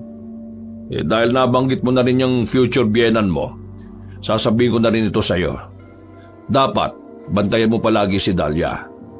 Sa ginawa ng tatay niya sa mga manananggal, Siguradong pag-iinitan din si Dahlia. Ano ho? Bakit? Ano bang ginawa ni Mang Edwin? Noong nakaraang gabi, meron akong pinuntahan na bahay. 3 bahay yun na magkakadikit. May malawak silang lupain. Pero ang nakatira doon, mga manananggal. Totodasin ko sana mga manananggal pero dumating si Edwin kasama yung mga tropa niya. Nung una maayos ba ang usapan eh. Tapos nagulat na lang ako. Pinagbababaril ng mga kasama ni Edwin yung mga nasa loob. Pinagbababaril? Grabe naman. Ano ba pinag-usapan nila? Lupa. Gusto nilang bilhin ang lupa. Kaso ayaw ng mga nakatira doon. Kaya pinatay nila. Grabe. Alam ko masama ugali ni Mang Edwin pero hindi ko inakala na kakayanin niyang pumatay. Ang pagkakamali nila, mga aswang ang mga dinali nila. Mga manananggal. At alam mo kung anong nakakabahala. Ano ho? Merong isang nakaligtas sa mga aswang. Nako, hindi mapapahamak yung ibang kamag-anak niya na wala namang kinalaman. Ay nako, sira ulo talaga. Kailangan kong talagang protektahan si Dahlia. Tigil! Bakit to? Yumuko ka! Tago! Manananggal ang isang yon. Bakit tayo nagtatago? Pwede naman nating dalihin agad, di ba? Inaalam ko pa kung nag-iisa lang ba siya sa area na ito. Mahirapan kasi tayo kung marami. Palihim nilang sinundan kung saan nagtungo ang manananggal. Ilang sandali lang ay nakarating na rin sila sa batis. Sa puntong ito, doble ingat ang kanilang ginagawa. Madilim sa batis. Hindi rin naman sila maaaring magbukas ng lampara dahil madaling malalaman na naroon sila. Pagsilip nila, nakita nilang lalapag na ang manananggal sa pang-ibabang katawan nito. Bago pa mangyari yon, tinira na ni Mang Abalos ng tirador ang manananggal. Kaya naman hindi nito nagawang ikabit ang sarili sa isa pang katawan. Tara, lusob! Madali silang lumabas sa kanilang pinagtataguan. Dahil sa pagkabigla ng manananggal ay sumabit pa ito sa sanga-sanga ng puno. Pero kalaunan ay nakalipad din paalis. Daniel, ikaw dyan sa pangibaba. Ako na sa pangitaas. Teka, sandali! Nagmamadaling makaalis sa matandang lalaki. Naiwan si Daniel na hindi alam ang gagawin sa kalahating katawan ng manananggal. Hinawakan niya ng mahigpit ang itak. Akmang tatagain na niya yon, pero laking gulat niya nang bigla siya nitong sipain. Tumumba siya. Dumulas din ang itak nito sa kamay dahil sa pagpapawis ng kanyang palad. Wala ka namang mata, pero bakit parang nakikita mo ko? Ha? Sinubukan niyang kunin ang itak pero lumubog na yon sa batis. Wala siyang magagawa kundi ang palagan na lamang ang kalahating katawan ng manananggal. Malakas ka pala sumipa ha. Tingnan natin kung papalag ka sa gagawin ko. Matapang na lumapit ang binatang si Daniel. Bumelo siya ng malakas at saka sinipa yon sa pagitan ng mga hita. O ano? Masakit ba mabayagan? Walang epekto ang kanyang ginawa. Naglakad lang yon palapit sa kanya. Pero sa puntong ito, mas mabilis na ang lakad. Uy, gagi. Hindi ka nga pala lalaki. Pambirang buhay to. Anong gagawin ko ngayon dito? Takbo lang siya ng takbo nung oras na yon para hindi siya maabutan ng kalahating katawan. Hanggang sa may pumasok na namang ideya sa utak niya. Dinukot niya ang langis na panghilot. Inamoy niya yon at nalaman na maanghang ito. Mabilis na tumakbo ang binata palapit sa kalahating katawan at saka ibinudbod ang langis sa bewang nito. Sa ginawa niyang yon, parang nagdabog yon. Parang batang nagmamaktol. O ano, mapdi ba? Natumbang kalahating katawan na yon at ang hindi na yon makabangon, buong lakas na hinila yon ni Daniel at itinapon yon sa tubig. Lunod ka ngayon. Ay, teka, paano pala malulunod yun eh? Wala namang bibig yun. Mas lalong nawindang si Daniel nang makitang nagfo-floating ang kalahating katawan. Pumapadyak pa ito sa tubig hanggang sa makabalik ito sa gilid ng batis. Natataranta na si Daniel kaya pinutol niya ang sanga na nakita niya. Matapang niyang itinarak ang sanga na yon sa mismong bewang. At sa pagkakataong ito, tuluyan nang hindi na gumalaw ang kalahating katawan ng manananggal. Buti naman. Diyos ko, nakaka-stress pala kalaban to. Paano pa kaya yung upper body? Tumayo na ang binata at nagmamadali ng sumunod kay Mang Abalos. Naabutan niya naman na matanda. Ang kaso nga lang, hindi pa rin ito napapaslang ang manananggal. Nahihirapan si Mang Abalos dahil lipad yun ng lipad. Mabuti naman at nakasunod ka na. Napatay ko yung kalahating katawan niya. Sinaksak ko sa beyong ng matulis na sanga eh. Ayos, kung ganon, madali na natin to mapapaslang. Paano? Binalikan nila ang ibabang parte ng manananggal. Sumunod din naman sa kanila ang manananggal nang mapagtanto nito ang kanilang gagawin. Itinali ni Mang Abalos ang ibabang katawan sa puno. Humawak ng gas at posporo ang matandang albularyo. Seryoso? Hostage natin tong 1/2 na to? Ang mga aswang na manananggal, mahalaga sa kanilang kalahati ng katawan nila. Kasi kung wala ito, hindi sila makakapag-anyong tao. Mamamatay sila kalaunan kapag inabutan sila ng umaga na hindi pa sila nakakabalik sa katawan nila. Maya-maya pa, lumitaw na rin ang manananggal. Pagaspas lang ito ng pagaspas ng pakpak. Hindi makalapit sa kanila. Hoy! Hostage namin tong kalahati mong katawan! Kung gusto mo pang mabuhay, bumalik ka rito sa katawan na ito at ituro mo sa akin kung nasaan pa ang iba. Kung hindi ka babalik, susunugin ko to at mawawala ka na ng kalahating katawan. Aabutan ka na ng sikat ng araw! Naintindihan ka ba niya? Oo, nagtatanga-tangahan lang yan. Pwes, kung ayaw mo bumaba rito, susunugin ko na to! Hindi na nagdalawang isip pa si Mang Abalos. Binuhusan na niya ng gas ang pang-ibabang katawan ng manananggal. Sinilaban niya yon sa harapan mismo ng aswang. Gigil na gigil ang aswang. Sa sobrang galit nito, bigla na lamang itong bumagsak. Nangingisay ito nang makita nila. Makalipas lang ang halos 2 minuto, nalugutan na rin ito ng hininga. Oh, ano nangyari? Dahil ba yun sa nasusunog yung kalahating katawan niya? Hindi. Inatake siya sa puso dahil sa sobrang sama ng loob. Ha? Seryoso? Totoo? Oo, yun ang dahilan. Bakit? Akala mo ba hindi nangyayari yun sa kanila? Akala ko kasi wala na silang puso eh. Kasi di ba, kampo na sila ng kadiliman? Ewan ko sa'yo. Wala na to. Susunugin ko na lang din to para sigurado. Sinilaban din ni Mang Abalos ang pang-itaas na bangkay ng manananggal. Agad nilang nilisan ang lugar na yon at pinagpatuloy pa ang paghahanap sa iba. Grabe, ganito pala talaga kahirap ang trabaho nyo, no? Sumasahod din ba kayo rito?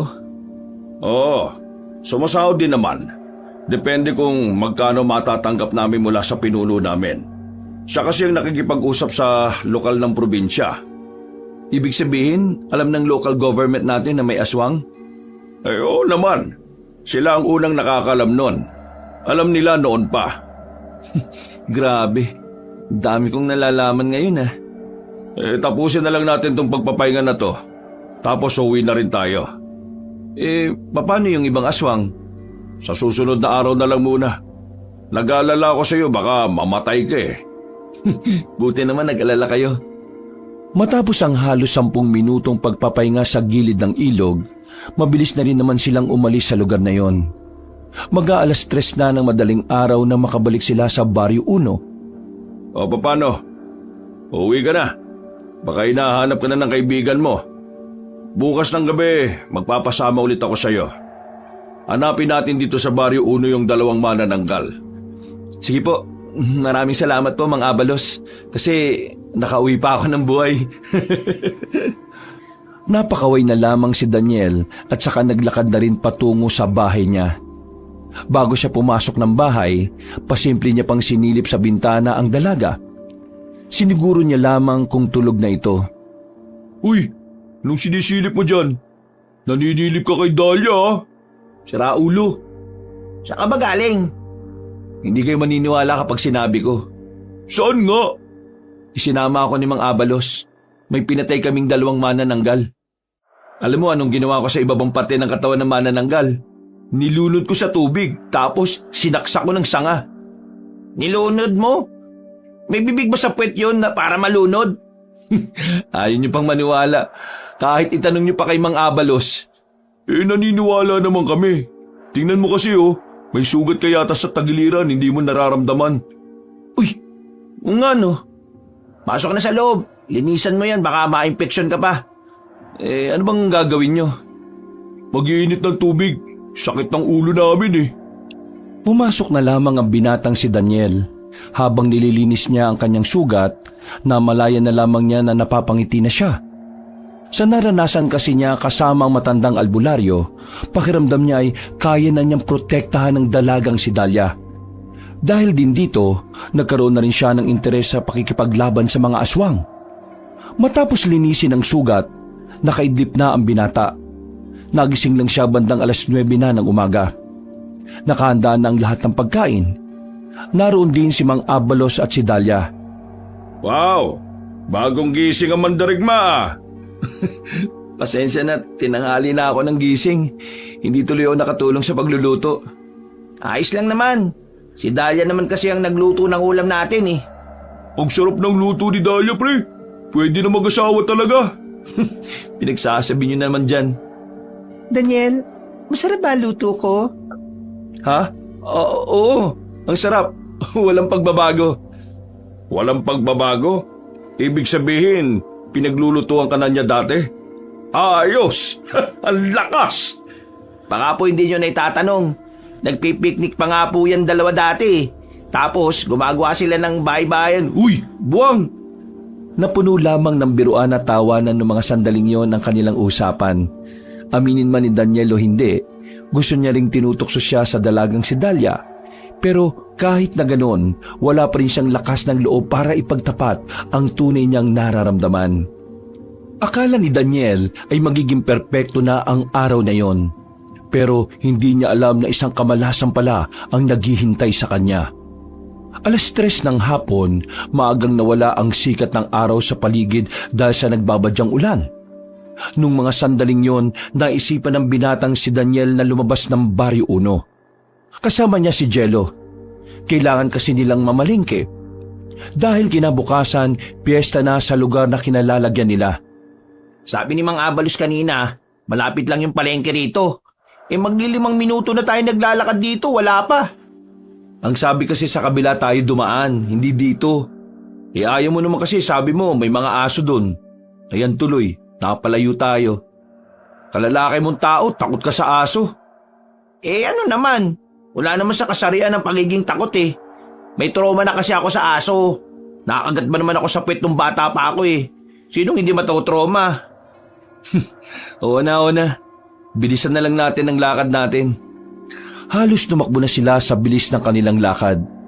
Pero napatigil sila nang biglang may 2 van na tumigil sa kanilang harapan. Masyadong mabilis sa mga pangyayari. Bigla na lamang silang dinukot. Isinakay sila sa van at tinakpan ng itim na tela ang kanilang ulo. Hindi na nila alam ang sumunod na nangyari nang maramdaman nilang may tinakip na sa kanilang ilong. Nawalan sila ng malay.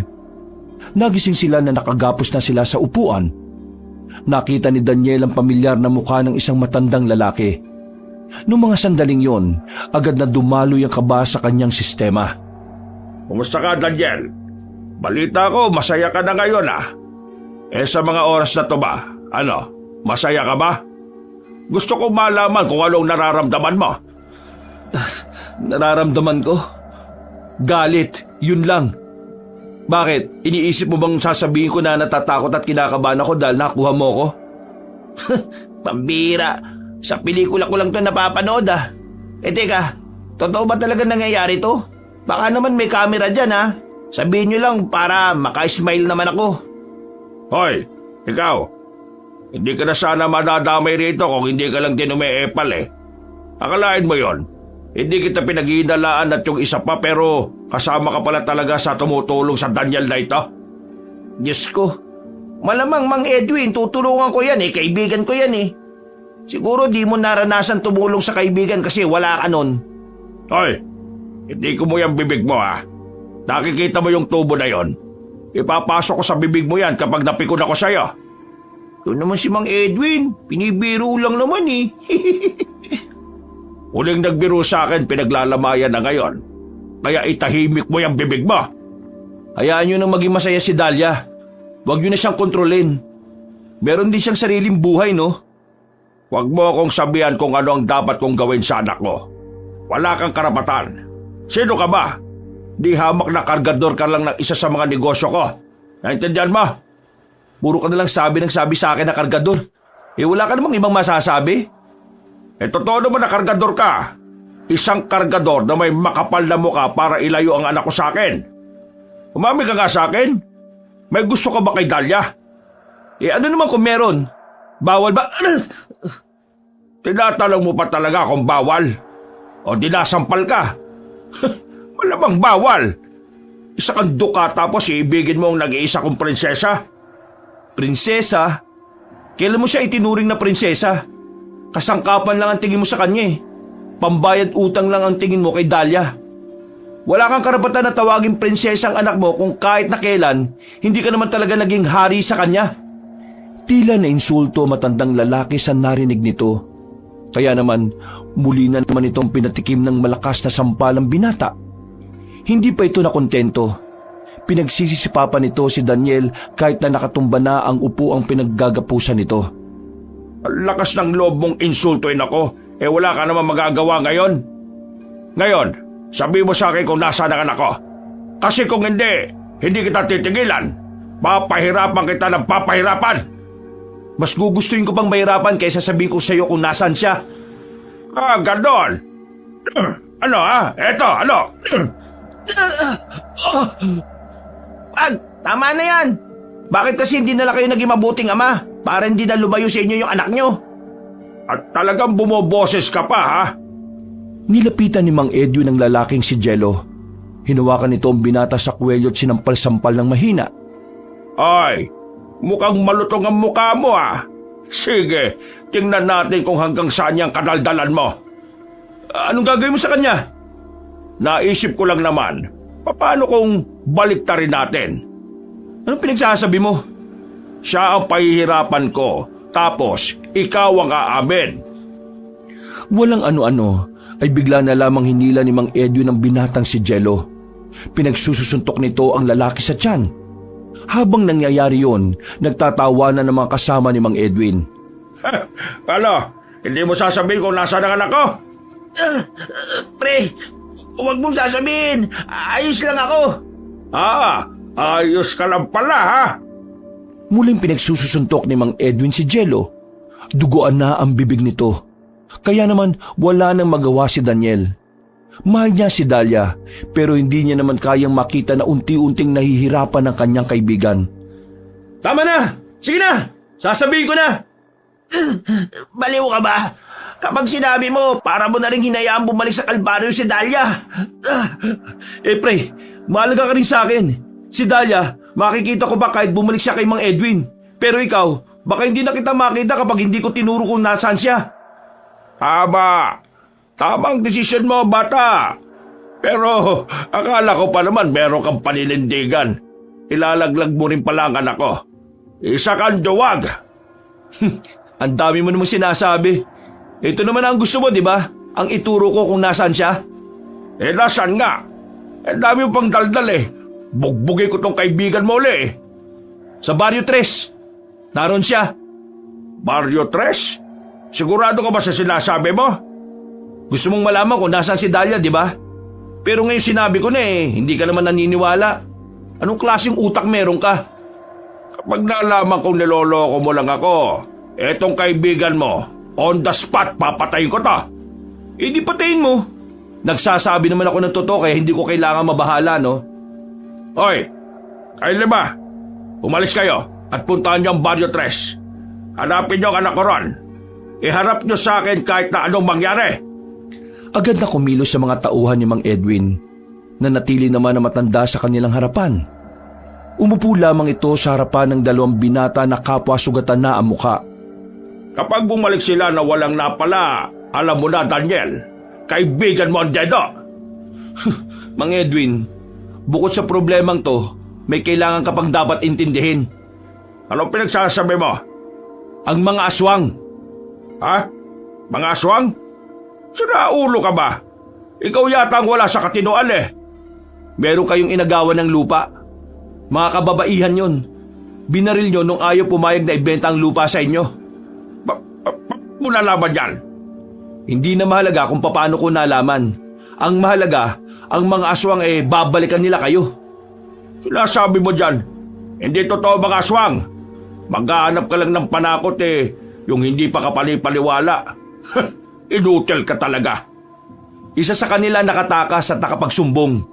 Kaya naman siguradong babalik ang kanila. Maaring bukas o sa susunod na bukas. O pwede rin namang ngayon. Palahimik ka nga. Hindi mo masisira utak ko. Hindi kanya nililin lang. Sa katunayan tinutulungan ka nga niya makapaganda Dahil kung hindi ka maniniwala, magiging kasalanan mo na kung bakit kayo mamamatay. Kung pasabugin ko kaya yung mga bungo ninyo, ha? Hala, ang kukulit nyo rin, ano? Nanahimik na ang magkaibigan ng mga sandaling yon. Ramdam ni Daniel na konting daldal pa nila, tutuluyan na sila ng matandang lalaki. Batid ni Daniel na kayang-kayang gawin yon ni Mang Edwin. Kaya naman, pinili na lamang nilang itikom ang kanilang bibig. Dadaldal pa ba kaya? Napipikon na ako sa inyo Bigla silang may narinig na pagaspas ng pakpak. Nagkatinginan ng mga naroon. Hindi nila alam kung ano ang naririnig nila sa labas. Kaya naman agad na inutusan ni Mang Edwin ang kanyang mga bataan. Pagbalik ng mga ito ay natataranta itong bumalik. Ano? Ano manananggal na pinagsasabi niyo? Nababaliw na ba kayo? Nahahawa na ba kayo rito kay Daniel? Hindi na nakatiis sa matandang si Edwin. Sumilip ito sa labas. Nakita nila ang mga taong may pakpak at kalahati lamang ang katawan. Nanlalaki ang mga mata ni Mang Edwin. Hindi rin ito makapaniwala sa kanilang mga nakikita. Ano, Mang Edwin? Di ka kasi naniniwala sa akin Kung sana naniwala ka, nakapaganda pa kayo kahit na papano. Pinapunta mo tong mga aswang dito, no? Baliw ka ba? Hindi naman kami aswang para maging close kami, no? Ano ba tinitingin-tingin nyo dyan? Barilin nyo! Mga inutil to mga tauhan ko na ito Pre, paano tayo tatakas dito? Akong bahala, pre. Kanina pa ako nakawala sa tali. Tatanga-tanga yung nagtali sa akin Ayos yan. Kailangan na natin makaalis dito. Ayun, lumabas na sila lahat. Tara na! Biglang bumangon si Daniel at saka kinalagan niya rin ang pagkakatali kay Jello. Nang makita nilang nakikigulo sila Mang Edwin sa labas, pasimple silang gumapang patungo sa isang pintuan na nasa bandang gilid ng warehouse. Kaso paglabas nila roon, nagulat na lamang sila nang merong manananggal sa itaas. Kakaiba ang manananggal na yon dahil bigla na lamang humaba ang dila nito. Nang tumakbo sila, hindi sila tinantanan ng manananggal. Lintik na manananggal to Kumuha ng bato ang lalaking si Daniel. Tumigil sila sa pagtakbo. Nang batuhin niya ang manananggal, hindi naman yon tinamaan.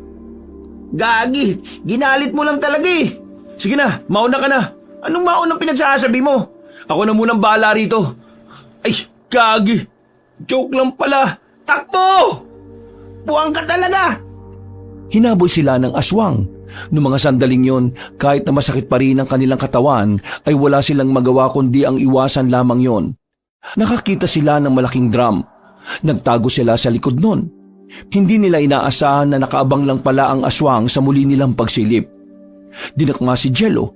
Tinangka ng manananggal na ilipad sa taas ang lalaki. Pero buti na lamang ay nahawakan ni Daniel sa paa ang binata. Pre, nauubaran na ako. Ayos na yan, kesa matangay ka. Wisit na aswang to Tumulo pa laway sa ulo ko. Buong puwersang hinila ni Daniel ang kanyang kaibigan, kaya naman nawala na rin ng tsansang matangay pa ng manananggal si Jello. Nang makabuelo, pinagbababato nila yon. Sa puntong ito naman ay nagagawa na nila itong tamaan. Dahilan para lumipad na palayo ang manananggal na yon. Wisit, mukhang tayo naman ang pinagtitripan nun Tumigil na putukan. Ano na kaya nangyayari? Tingin ko, naubusan na sila ng bala. Kailangan na natin makalis dito. Dali! Wala silang sinayang na pagkakataon. Kahit na alam nilang maaari pa rin silang makasalubong ng manananggal, isinugal na nila ang sandaling yun. Alam nilang kung hindi nila yon lilisanin, maaring sila naman ang mapagbuntungan ng mga aswang. Maraan silang naglakad. Papunta sila sa harapan ng warehouse kung saan naroon nakaparada ang sasakyan. Pasilip-silip pa sila sa paligid. Nang makita nilang nasa kabilang banda ang mga manananggal, mabilis silang gumapang papasok ng van. Dali! Bilis! Nakarating sila sa van. Marahan nilang binuksan ang pinto. Nang makapasok na sila sa loob, saka lamang nila naalala na wala naman pala silang susi. Ay gagi! Paano natin mapapandar to? Wala namang susi. Pambira naman talaga oh. Sige, dito ka na muna. Ako nang lalabas. Hahanapin ko yung lalaki kanina na maraming nakasabit na susi sa tagiliran. Eh, marunong ka ba mag-drive? Hindi. Ikaw di ba marunong? Baliw! Hindi ako. Si Janjan yung marunong. Ay, anak ng tokwa naman oh. Mga wala pala tayong kwenta sa sasakyan na to. Naku, nandyan na sila! Agad-agad na yumuko ang magkaibigan nang mapagtantong nasa labas na ang mga manananggal. Dinig na dinig nila ang pag-uusap ng mga yon pero iba ang lengguwahe. Kabadong-kabado ang dalawa. Lahat na ng santo ay sinubukan na nilang tawagin, wag lamang malaman ng mga aswang na naroon sila. Maraan silang sumilip sa labas. Nakita nilang papalayo na ang mga yon. May kanya-kanyang dagit na tao ang mga manananggal. Kaya naman nagkaroon na rin sila ng lakas ng loob na lumabas. Bumuntong hininga muna si Daniel. Maraan nilang binuksan ulit ang pintuan ng van. Pero paglabas nila, Ay, putik! muli silang pumasok sa loob ng sasakyan nang makitang may natitira pa palang mga manananggal sa likuran ng warehouse. Nang matanaw sila ng mga yon, agad-agad silang bumalik sa loob ng van. Lumapit ang mga manananggal. Pilit na binabangga ang van para mabasag ang salamin. Pero mamahali ng sasakyan na yon kaya hindi nababasag ang salamin. Kita nila ang mga aswang sa labas na parang takam na takam sa kanila. Naku, mukhang ang dami talaga nila. Gaano ba sila karami? Nakalis na yung iba. Ibig sabihin, nakuha na nila si Mang Edwin. Sana nga nakuha na rin nila si Mang Edwin. Sira ulo yun eh. Hindi talaga sila natigil. Gustong-gusto nila tayong malapa. Mukhang hindi naman nila tayo makukuha rito eh. Siguro, kailangan na lang nating hintayin mag-umaga. Eh wala naman na tayong ibang choice eh. Habang nasa loob sila ng van, inaasar-asar pa ni Jello ang mga aswang sa labas. Inaambaan pa niya ng suntok.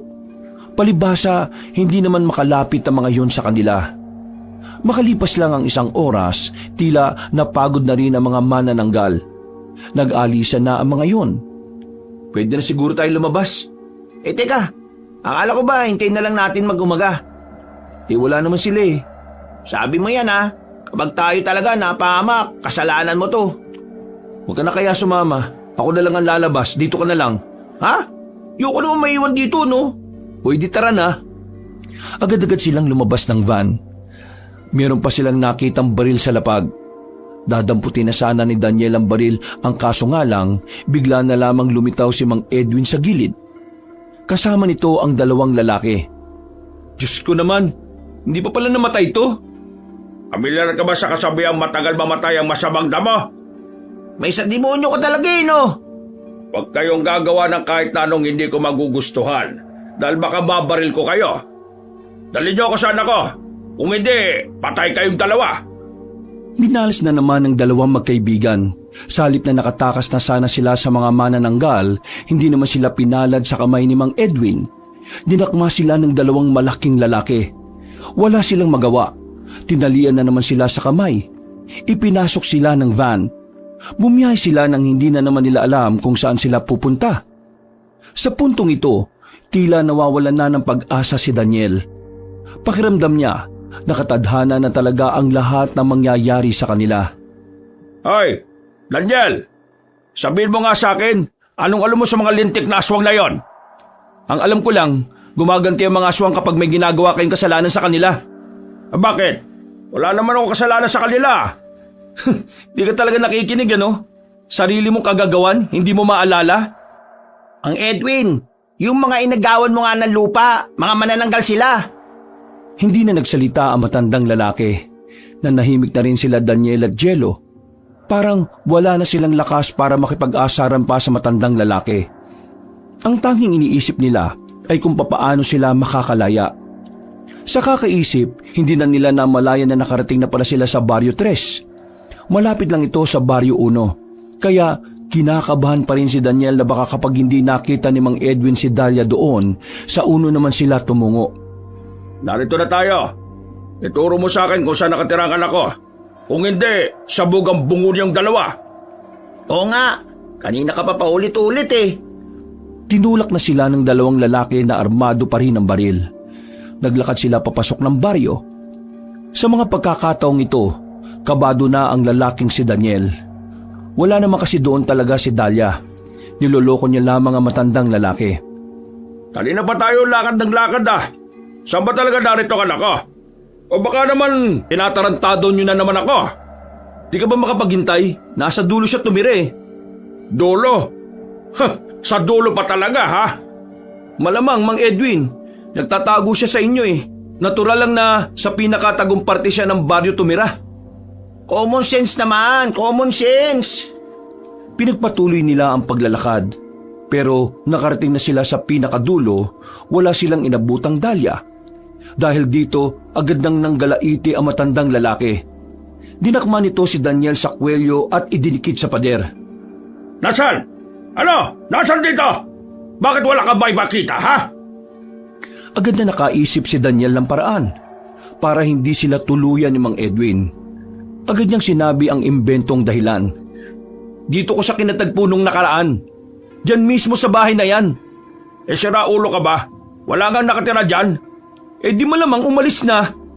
Umalis na kasi sinabihan mo. Anong sinabihan? Bihag niyo ako, di ba? Paano ko siya masasabihan? Mag Edwin, huwag ka kagad magalit. Isa lang naman ang pwedeng lipatan ni Dalia sa Baryo 1. Nanlaki ang mga mata ni Daniel nang marinig niya ang sinabing yun ni Jello. Pero wala na kasi silang magagawa. Punong-puno na sa kanila si Mang Edwin. Kaunting-kaunti na lang ay papatay na sila nito. Saan naman ang lintik na baryo na yan? Katabi lang din itong baryo na to. Pwede na nating lakarin. Baka doon na lumipat si Dalia. Ito nang huling tsansa ninyo ah. Kapag ako niloko nyo pa, sinasabi ko sa inyo, hindi na ako magdadalawang isip na iputok to sa utak ninyo. Mabilis silang kinaladkad patungo sa kabilang baryo. Ilang sandali lang ay nakarating na rin sila roon. Tahimik na rin ang paligid. Hindi pa man sila nakakarating sa bahay ni Dalia, nakasalubong na nila ang dalagang kasama ni Janjan. Halatang naggulat din ang mga yon nang makita silang bihag-bihag nila Mang Edwin. Tay, Ha! Ang kapal naman ng mukha mong tawagin akong tatay, patapos mo akong iwan sa ere.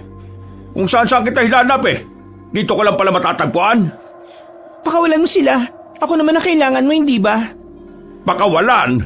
Siguro itong isang ito, oo, pakakawalan ko. Wala naman tong silbi. Pero itong si Daniel, hindi ko mapapatawad ang isang ito. Banas na banas ako rito. Nang dahil sa pakikialam nitong tarantadong to nagalit sa akin yung mga pinagkakautangan ko. Sinuntok ni Mang Edwin ang binata. Agad namang napayuko si Daniel. Mabilis namang lumapit ang dalaga para awatin ang ama. Bitiwan mo ako! Papatay ko lalaki nga sa harapan mo! Itigil mo na kasamaan mo, Tay. Magbago ka na. Anong magbago? Walang problema sa ugali ko. Kayong lahat ang may problema sa akin. Kinuha na ng matandang lalaki ang baril na nasa tagiliran nito. Itinutok nito ang baril sa ulo ni Daniel. Mang Edwin, baka naman pwede natin pag-usapan to. Huwag naman sana tayo dumating sa ganyang punto. Mang Ed, punong-puno na ako! Hindi ko na kayang nararamdaman ko. Kailangan ko makapatay. Ang sabi mo, kapag nakita mo na si Dalia, wala ka nang gagawin sa amin. Sinungaling ka pala. Isa ka pang siraw! Tumigil ka! Napalingon silang lahat nang biglang dumating si Mang Abalos. May mga daladala na itong sandata. Ang itsura nito ay parabang sasabak na talaga sa digmaan. Nagsalubong ang kilay ni Mang Edwin. Nakilala nito ang matandang albularyo. Teka, ikaw yung siraulong pare nung araw ng kasal ng anak ko ah. Anong ginagawa mo rito? Bakit ganyan ang itsura mo, ha? Hindi ako totoong pare. Nagpanggap lang ako para maantala ang kasal. Pero hindi naman ang katauhan ko ang dapat nating intindihin ngayon eh. Dahil ang dapat nating isipin ay ang mga aswang. Dahil ngayong gabi, pupunta sila sa mga baryo para kumuha ng madadagit para kainin. Higit pa ron, gaganti sila sa iyo, Edwin. Papatay nila ang anak mo. At bakit naman ako maniniwala sa isang tao na kayang magpanggap na pare? Kailangan mo maniwala. Baka nakakalimutan mong kung anong nangyari nung hindi ka naniwala sa amin kanina. Hindi. Wala akong pakialam. Ikaw, Dalia, Sasama ka sa akin at aayusin ko na ulit yung magiging kasal mo. Ayaw ko nga. Ilang beses ko bang sinabi sa inyo na hindi ko naman mahal yung lalaking yon? At sinong mahal mo? Itong si Daniel? Itong kargador na ito? Itong walang kinabukasan at hampas lupa lang na ito? Ito ba ang gusto mo? Oo! Si Daniel ang gusto ko! Natameme ang matandang lalaki. Habang si Daniel naman, hindi makapaniwala sa kanyang narinig. Akala niya, sinabi lang yun ng babae para matigil na ang ama nito. Pero nang tinan niya si Dahlia, nakita niyang tila nagsusumamo nitong muka. May lungkot din ang mga mata nito. Si Daniel, niligtas niya ako. Tinulungan niya ako. Mula pa nung bata pa kami, siya na ang nandyan para sa akin. Eh yung lalaking gusto mo para sa akin, wala namang magagawa para protektahan ako sa lahat. Kaya wala akong pakialam kung ano man ang katayuan ni Daniel. Ang mahalaga sa akin, ramdam ko nagligtas ako kapag kasama ko siya. Malaking kalokohan! Anong ligtas ka kapag kasama siya? Walang magagawa yan! Ikaw ba ang negosyanteng si Edwin?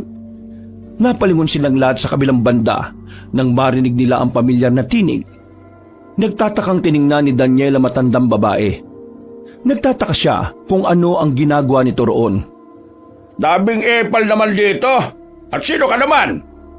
Yung mga matatanda at ginang na pinagbababaril ninyo para lang sa lupa. Mga kapatid ko sila. Nang marinig nila Daniel ang sinabing yun ng matandang babae, sobrang ikinagulat nila yon. Dahil ang ibig sabihin lang noon, ang matandang may-ari ng tinitirhan ni Daniel ay isa rin palang aswang. Ano pinagsasabi mo? Kailangan mong pagbayaran ang ginawa mo. Teka, ikaw ba ang pinuno ng mga manananggal? Ikaw ba si Marivic? Oo, ako nga. Ako nga ang pinuno ng mga manananggal. At ngayong gabi, maniningil kami sa kasalanan ng mga tao. Lalong-lalo ka na, Edwin! Nagulat na lamang silang lahat nang biglang nahati ang katawan ni Aling Marivic sa dalawa. Sa puntong ito, pinagbababaril na yon ni Lamang Edwin, pero nakailag lang ang matandang aswang. Ang pang-ibabang katawan naman ng manananggal ay biglang tumakbo paalis. Sa mga sandaling ito, nagkahiwa-hiwalay na sila. Pero agad na kinuha ni Daniel ang babaeng si Dahlia noong mga sandaling yon. Mabilis silang nagtago sa gilid ng bahay. Habang si Mang Abalos naman, nasa gilid lang din at kumukuha ng tamang pagkakataon. Pre, dito kayo, dali! Tinawag sila ni Jello. Agad naman silang sumunod sa binata. Magkakasama na silang apat, pero hindi naman nila alam kung ano ang kanilang gagawin. Mas lalo pa silang nawindang nang makita nila sa itaas na hindi lang isa, hindi lang dalawa, kundi isang damakmak ng mga manananggal ang makikita na lumilipad sa ere. Ayun na nga ba sila eh? Dahlia, umawa ka lang sa akin. Kahit na anong mangyari, wag na wag kang bibitaw. Daniel, doon! Takbo kayo ron! Baka may mga tricycle driver pang gising doon. Dali, puntahan nyo! Umalis na kayo rito! Hindi na sila nagsayang ng oras. Makakasabay silang dumaan sa gilid ng mga kabahayan. Dumampot na rin sila ng mga 2x2 na may panlalaban nila. Hindi makakalapit sa atin ng mga aswang kung sa mga masisikip na lugar tayo dadaan. Kaya hahanap lagi tayo ng masikip. Huwag kayo matakot. Kailangan natin ng focus. We, pasikat. Parang di nabugbog kanina. Para kasi na ulo magtinuka nga. Aray, kabato ka naman. Nabugbog din kaya ako. Kailangan natin seryosohin to. Teka lang, dito lang kayo. Sisilipin ko lang kung ilang manananggal yung malapit sa area natin. Sandaling bumitaw si Daniel sa babae. Marami itong dumungaw at tumingala. Pagtingin niya sa taas, may mga manananggal lang nakadagit na mga tao. Sa tingin ni Daniel na mga oras na yon, mahirapan silang talunin ng mga aswang kung ang inaasahan lang nila ay si Mang Abalos. Idagdag pa na kalaban din nila si Mang Edwin. Magdaan-daan lang tayo. Kailangan natin makatuwid doon sa kabilang bahay. Mas malapit ang daan kung doon ang direksyon natin. Diyan, mauna ka na. Alalayan mo si Jello. Masakit ang katawan niyan. Sige, wala namang problema. Nakakuha ng tamang pagkakataon ng lalaking si Janjan at Jello. Walang nakakitang manananggal sa kanila, kaya dali-dali silang tumakbo patungo sa kabilang banda. O ano, kaya mo ba? Kinakabahan ako. Ngayon lang ako nakakita ng mga ganyang nilalang. Huwag kang kabahan. Kasama mo naman ako eh. Isipin mong walang problema na hindi natin malalagpasan kung magtitiwala tayo sa isa't isa. Tumango ang babae. Huminga ito ng malalim. Bumuelo ito bago sila tumakbo. Nang nagbigay na nga ng senya si Daniel, mabilis silang tumakbo. Pero sa gitna ng kalsada, nadapa ang babaeng si Dalia. Napasigaw ito nang tumama ang tuhod sa bato. Naku, napukaw natin yung atensyon nila. Halika na, Dalia, bilis! Hinila ng lalaki ang babaeng si Dalia. Nang makita na nilang lumipad na ang ilang aswang patungo sa kinaroroonan nila, nagmamadali na rin silang pumasok sa silong ng bahay. Pilit silang inaabot ng mga aswang pero hindi sila makababa dahil sa lapad ng mga pakpak nito. Ayos ka lang ba, Dalia? Oo, ayos lang ako. Sorry, ang lampa ko kasi. Nalaman tuloy nila na narito tayo. May naisip akong paraan. Ano naman? Magpapaabol ako sa kanila. Tapos kayo naman, dumiretso kayo sa mga paradaan ng tricycle. Balikan niyo ako sa tapat ng bahay na yon kapag nakakuha na kayo ng masasakyan. Hindi pwede. Kapag nagpahabol ka, maiipon lahat ng manananggal sa'yo. Tandaan mo, aswang din si Aling Marivic. Kapag siya ang nakakita sa'yo, yari ka na. Tama si Daniel, Jello. Ang dami ng nadagit na tao. Ibig sabihin lang din nun, hindi sila mahirapan na dagitin ka rin. Pero wala tayong mapapala kung hindi tayo aalis dito. Huh? Ano yon? Tingin ko may dumating para tulungan tayo. Nang maglakas loob ulit si Daniel na sumilip sa labas, nakita na niya ang ilang kalalakihan na may mga dalang palaso at pana. Ang kasuotan ng mga yon ay kahawig ng kay Mang Abalos. Kaya naman agad niyang naisip na baka kasamahan niyo ng matandang albularyo. Makakalis na tayo rito. Dumating na ang pag-asa natin. Diyos ko, salamat naman sa Diyos. Pero mag-iingat pa rin tayo ah. Kailangan natin magdoble ingat. Dahil baka biglang tayo ang puntirihin ng mga aswang na yan eh. Dalia, bumbagit na ka sa amin. Jan, ikaw sa una, ako sa dulo, sa likod si Dalia. Bibilisan lang natin ang takbo natin. Para silang tren na magkakabit na tumakbo. Kahit na nakakatakot ang mga naririnig nilang patayan, hindi na lamang nila yun pinansin. Ang tanging layunin lamang nila ay marating ang dapat nilang marating. Ayun na yung paradaan ng mga tricycle. Tara! Papalapit na sana sila sa paradahan nang biglang may makita silang mga manananggal na papalapit sa kanila. Mabuti na lamang ay dumating ang ibang manunugi sa direksyon na yon. Pinagtititira ng mga yon ng palaso ang mga manananggal. Asintado ang mga manunugis kaya agad-agad na bumagsak. Sinenyasan lang sila ng mga yon na magpatuloy na sa pagtakbo. Narating nila ang paradahan. Maraming tricycle na naroon pero wala ng tao. Wala na silang mapapakiusapan na maghahatid sa kanila. At sa kamalas-malasan pa, hindi nila inaasahan na nauna na pala roon na matandang si Edwin. Puminamalas nga naman kayo at sinaswerte naman ako.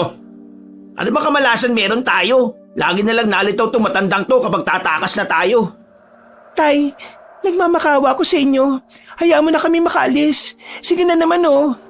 At kapag nakaalis kayo, mawawalan na ako ng pag-asa na mabayaran ng mga utang ko. Ganun ba ang gusto mo mangyari?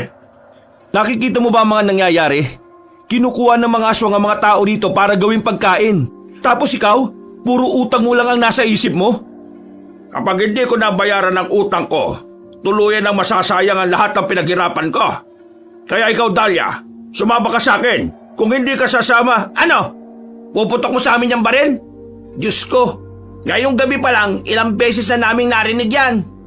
Wag mo nang udyukan, visit ka talaga oh. Iba na ngayon, parang may bumubulong na demonyo sa akin eh. Parang itutuloy ko ng barilin kayo isa-isa. Total, wala kayong pakinabang eh. Ikaw naman, Dalia, sasama ka sa akin. Hindi ako sasama sa'yo. Ayaw ko maging miserable ang buhay ko. Ah, ganon. Eh di papatayin ko na lang tong binatang... Kakalabitin na sana ni Mang Edwin ang gatilyo nang biglang dumating ang manananggal na si Marivic. Lumipat ito at dinagit si Mang Edwin, pero agad din naman bumagsak ang matandang lalaki nang magawa nitong makapalag. Pero hindi doon nagtatapos ang lahat. Muling lumipad ang manananggal at sa pagkakataong ito, tinamaan na nito si Mang Edwin. Dumugo agad ang kamay nito. Napaupo ito sa lupa. Buhay ang kinuha mo! Buhay din ang kukunin ko! Humaba ang kuko ni Aling Marivic at kahit kalahati lang ang katawan nito, nagawa nitong sakalin si Mang Edwin at iniangat pa sa ere. Itatarak na sana ng manananggalang mahahaba nitong kuko, pero bigla na lang ding rumisponde ang matandang si Abalos. Tinira niya ng palaso si Aling Marivic. Tinamaan yun sa leeg.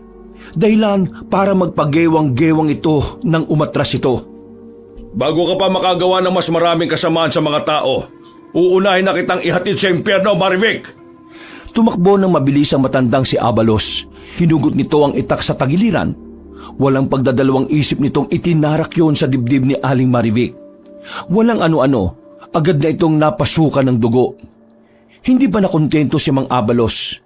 Para makasiguradong patay na nga ang matandang manananggal, tinarak pa nito ang isa pang itak sa dibdib. Patay na ang pinuno ng mga manananggal. Dahil sa pagpanaw ni Aling Marivic na siyang nangunguna sa mga aswang, tila bumaba na rin ang tiwala ng iba pang mga manananggal. Unti-unting natalo ang mga iyon ng mga manunugis. Buong akala ni Daniel ay magiging maayos na ang lahat para sa kanila dahil wala na ang mga manananggal. Pero nagulat na naman sila nang damputin ni Mang Edwin ang baril. Itinutok yon kay Daniel. Bago pa man maiputok ni Mang Edwin ang baril, nakaharang na ron si Dahlia. Bumagsak agad ang dalaga sa lapag. Kahit si Mang Edwin ay nagulat din. Galit na nilapitan ni Janjan ang ama ni Dahlia. Pinagsusuntok ni Janjan na matandang yon at saka inagaw ang baril. Dahlia! Dahlia! Huwag kang mamamatay! Daniel naman, taplis lang to. Hindi ako mamamatay. Aray! Mabuti na lang at hindi ka napuruhan. Pero sige na, umuwi na muna kayo sa bahay ko. Maraming panlinis ng sugat doon. Wala na kayong dapat pang ipangamba. Kami nang bala sa ama mo, iha. Yung mga aswang naman, wala na rin sila. Tumango na lamang si Daniel at agad nang inasikaso ang babae. Kinaumagahan, napuno ng mga bangkay ng aswang ang bungad ng Baryo 1. Ang mga tao namang nadagit na mga iyon ay himulang naibalik pa ng buhay. Si Mang Edwin naman, sinubukan nitong tumakas. Pero bago pa ito makalabas ng baryo, ginapos na yon ni Abalos. Dinala ito sa istasyon ng pulis para sa mga kasamaan na ginawa niya. Patong-patong na kaso ang bigla na lamang lumitaw na reklamo din ng iba nitong kakilala. Sigurado ka bang ayos ka lang talaga? Ayos lang naman ako. Nararapat lang naman na mangyari yun sa kanya. Pagbayaran niya sa kulungan ng lahat na kasamaan niya. Masama pa siya kaysa sa mga aswang eh. Para sa tagumpay! Sa wakas, makakabalik na ako sa baryo namin. Tapos, maiiwan ang baryo na to na wala ng aswang. Maraming salamat sa inyo, ha. Kahit na papano sumaya ako dahil sa inyo. Mang Abalos naman, kung makapagsalita akala mo hindi na magkikita. Pwede pa rin naman tayo magsama-sama kapag may libre kang oras eh. Gusto ko lang din magpasalamat sa inyong lahat. Ginawa niyo ang makakaya niyo para protektahan ako. Kahit ano naman gagawin ko para sa'yo. Yee! Hawakan mo nga, tenga! Hawakan mo nga! Sira ulo, ano yung magsusuntukan? You may now kiss the bride. Hindi na nagpatumpik-tumpik pa si Daniel. Wala na siyang pakialam kung makita ng mga kaibigan niya ang kanyang gagawin. Hinalikan niya ng matagal ang babae. Pagkatapos noon ay nagtawanan na lamang sila. Nakabalik ng baryo ang magkaibigan at ang bagong simula ng kanilang buhay. Ang bagong simula naman ng pag-iibigan ni Daniel at Dahlia. Ngayong wala ng aswang sa paligid at wala na rin ang ama ng babae, wala nang magiging hadlang sa kanilang pagmamahalan. Wakas. Pinagpalang araw muli sa inyo mga kayanggaw, mga kabangers, si Kabanong Puli at tayo na naman ay magsha-shoutout po sa ating yung last na natin na video, yung mabangis na kabit. Ayan. Okay, pero syempre, uunahin po muna natin uli ang ating mga members, yung mga nagpindot ng join button. Okay, at naging member natin dito sa mga kwento ni Kabanong Channel. So, unang-una po ay si Lance MB, kay Mayan Zuvela, kay Christopher Kalima, ayan, siyempre kay Almira Alodo, kay Precious, ayan po si Precious Irish Alaw, ayan po, Alaw o Also. Ayan, okay, so paulit-ulit na lang po ako dito, no? Pasensya na po dahil ito pong tinitingnan ko, gumagalaw po. Ano ba itong listahan na to ng YouTube? Bakit kaya gumagalaw? Ayan po. Then si Josephine Barrientos, si Noel Reyes. Hello po kay Shaolin Your Love, kay Lynn Kalayeg, kay Akala Carmi, kay Kaloyal Cuales, ayan, kay Mark Hill, kay Chris Michael Betita, kay Myla Lutino, kay Trina Santos, kay Jomar Atamosa, ayan, kay Jomar Atamosa at kay Grace Gale, kay Anjo Pisiao, kay Anjo Pisiao, kay Cathy Shoko, and kay Love Mangtas. At ito bagong-bago kay Jordan Villar. Hello, thank you very much po sa inyong suporta, sa inyong pagsali, okay, yung pagpa-member po natin dito sa ating channel. At syempre, yan po, isa po sa mga perks po ninyo ay lagi po kayong nauuna at siguradong lagi kayong nasa shoutout sa ating mga video. Okay, and now, ito naman po, randomly, okay, tayo po ay magsha-shoutout sa mga nag-comment sa mga videos po natin. So, ito random lang to, either nauna kayo, o nahuli kayo, o nasa kalagitnaan kayo. Ini-scroll up and down ko po yung inyong mga comment para mabasa ko po kung sino po ang nag-comment po na masya-shoutout natin. Ito, swertihan lang po ito, no? So, shoutout po kay Mona Lisa Rodriguez. Sabi niya, sana mapapa-all siya pagka siya ay aking na-shoutout. Kaya siyempre, shoutout rin po kay Dwayne Balagbis. Hello po Dwayne, ayan. And siyempre, lahat daw na mga magpapamilya at mga kapitbahay nila nakikinig rin po. Kay Rose Burst, ayan, kay Rose Burst, tapos kay Akisha Ompad, ayan po.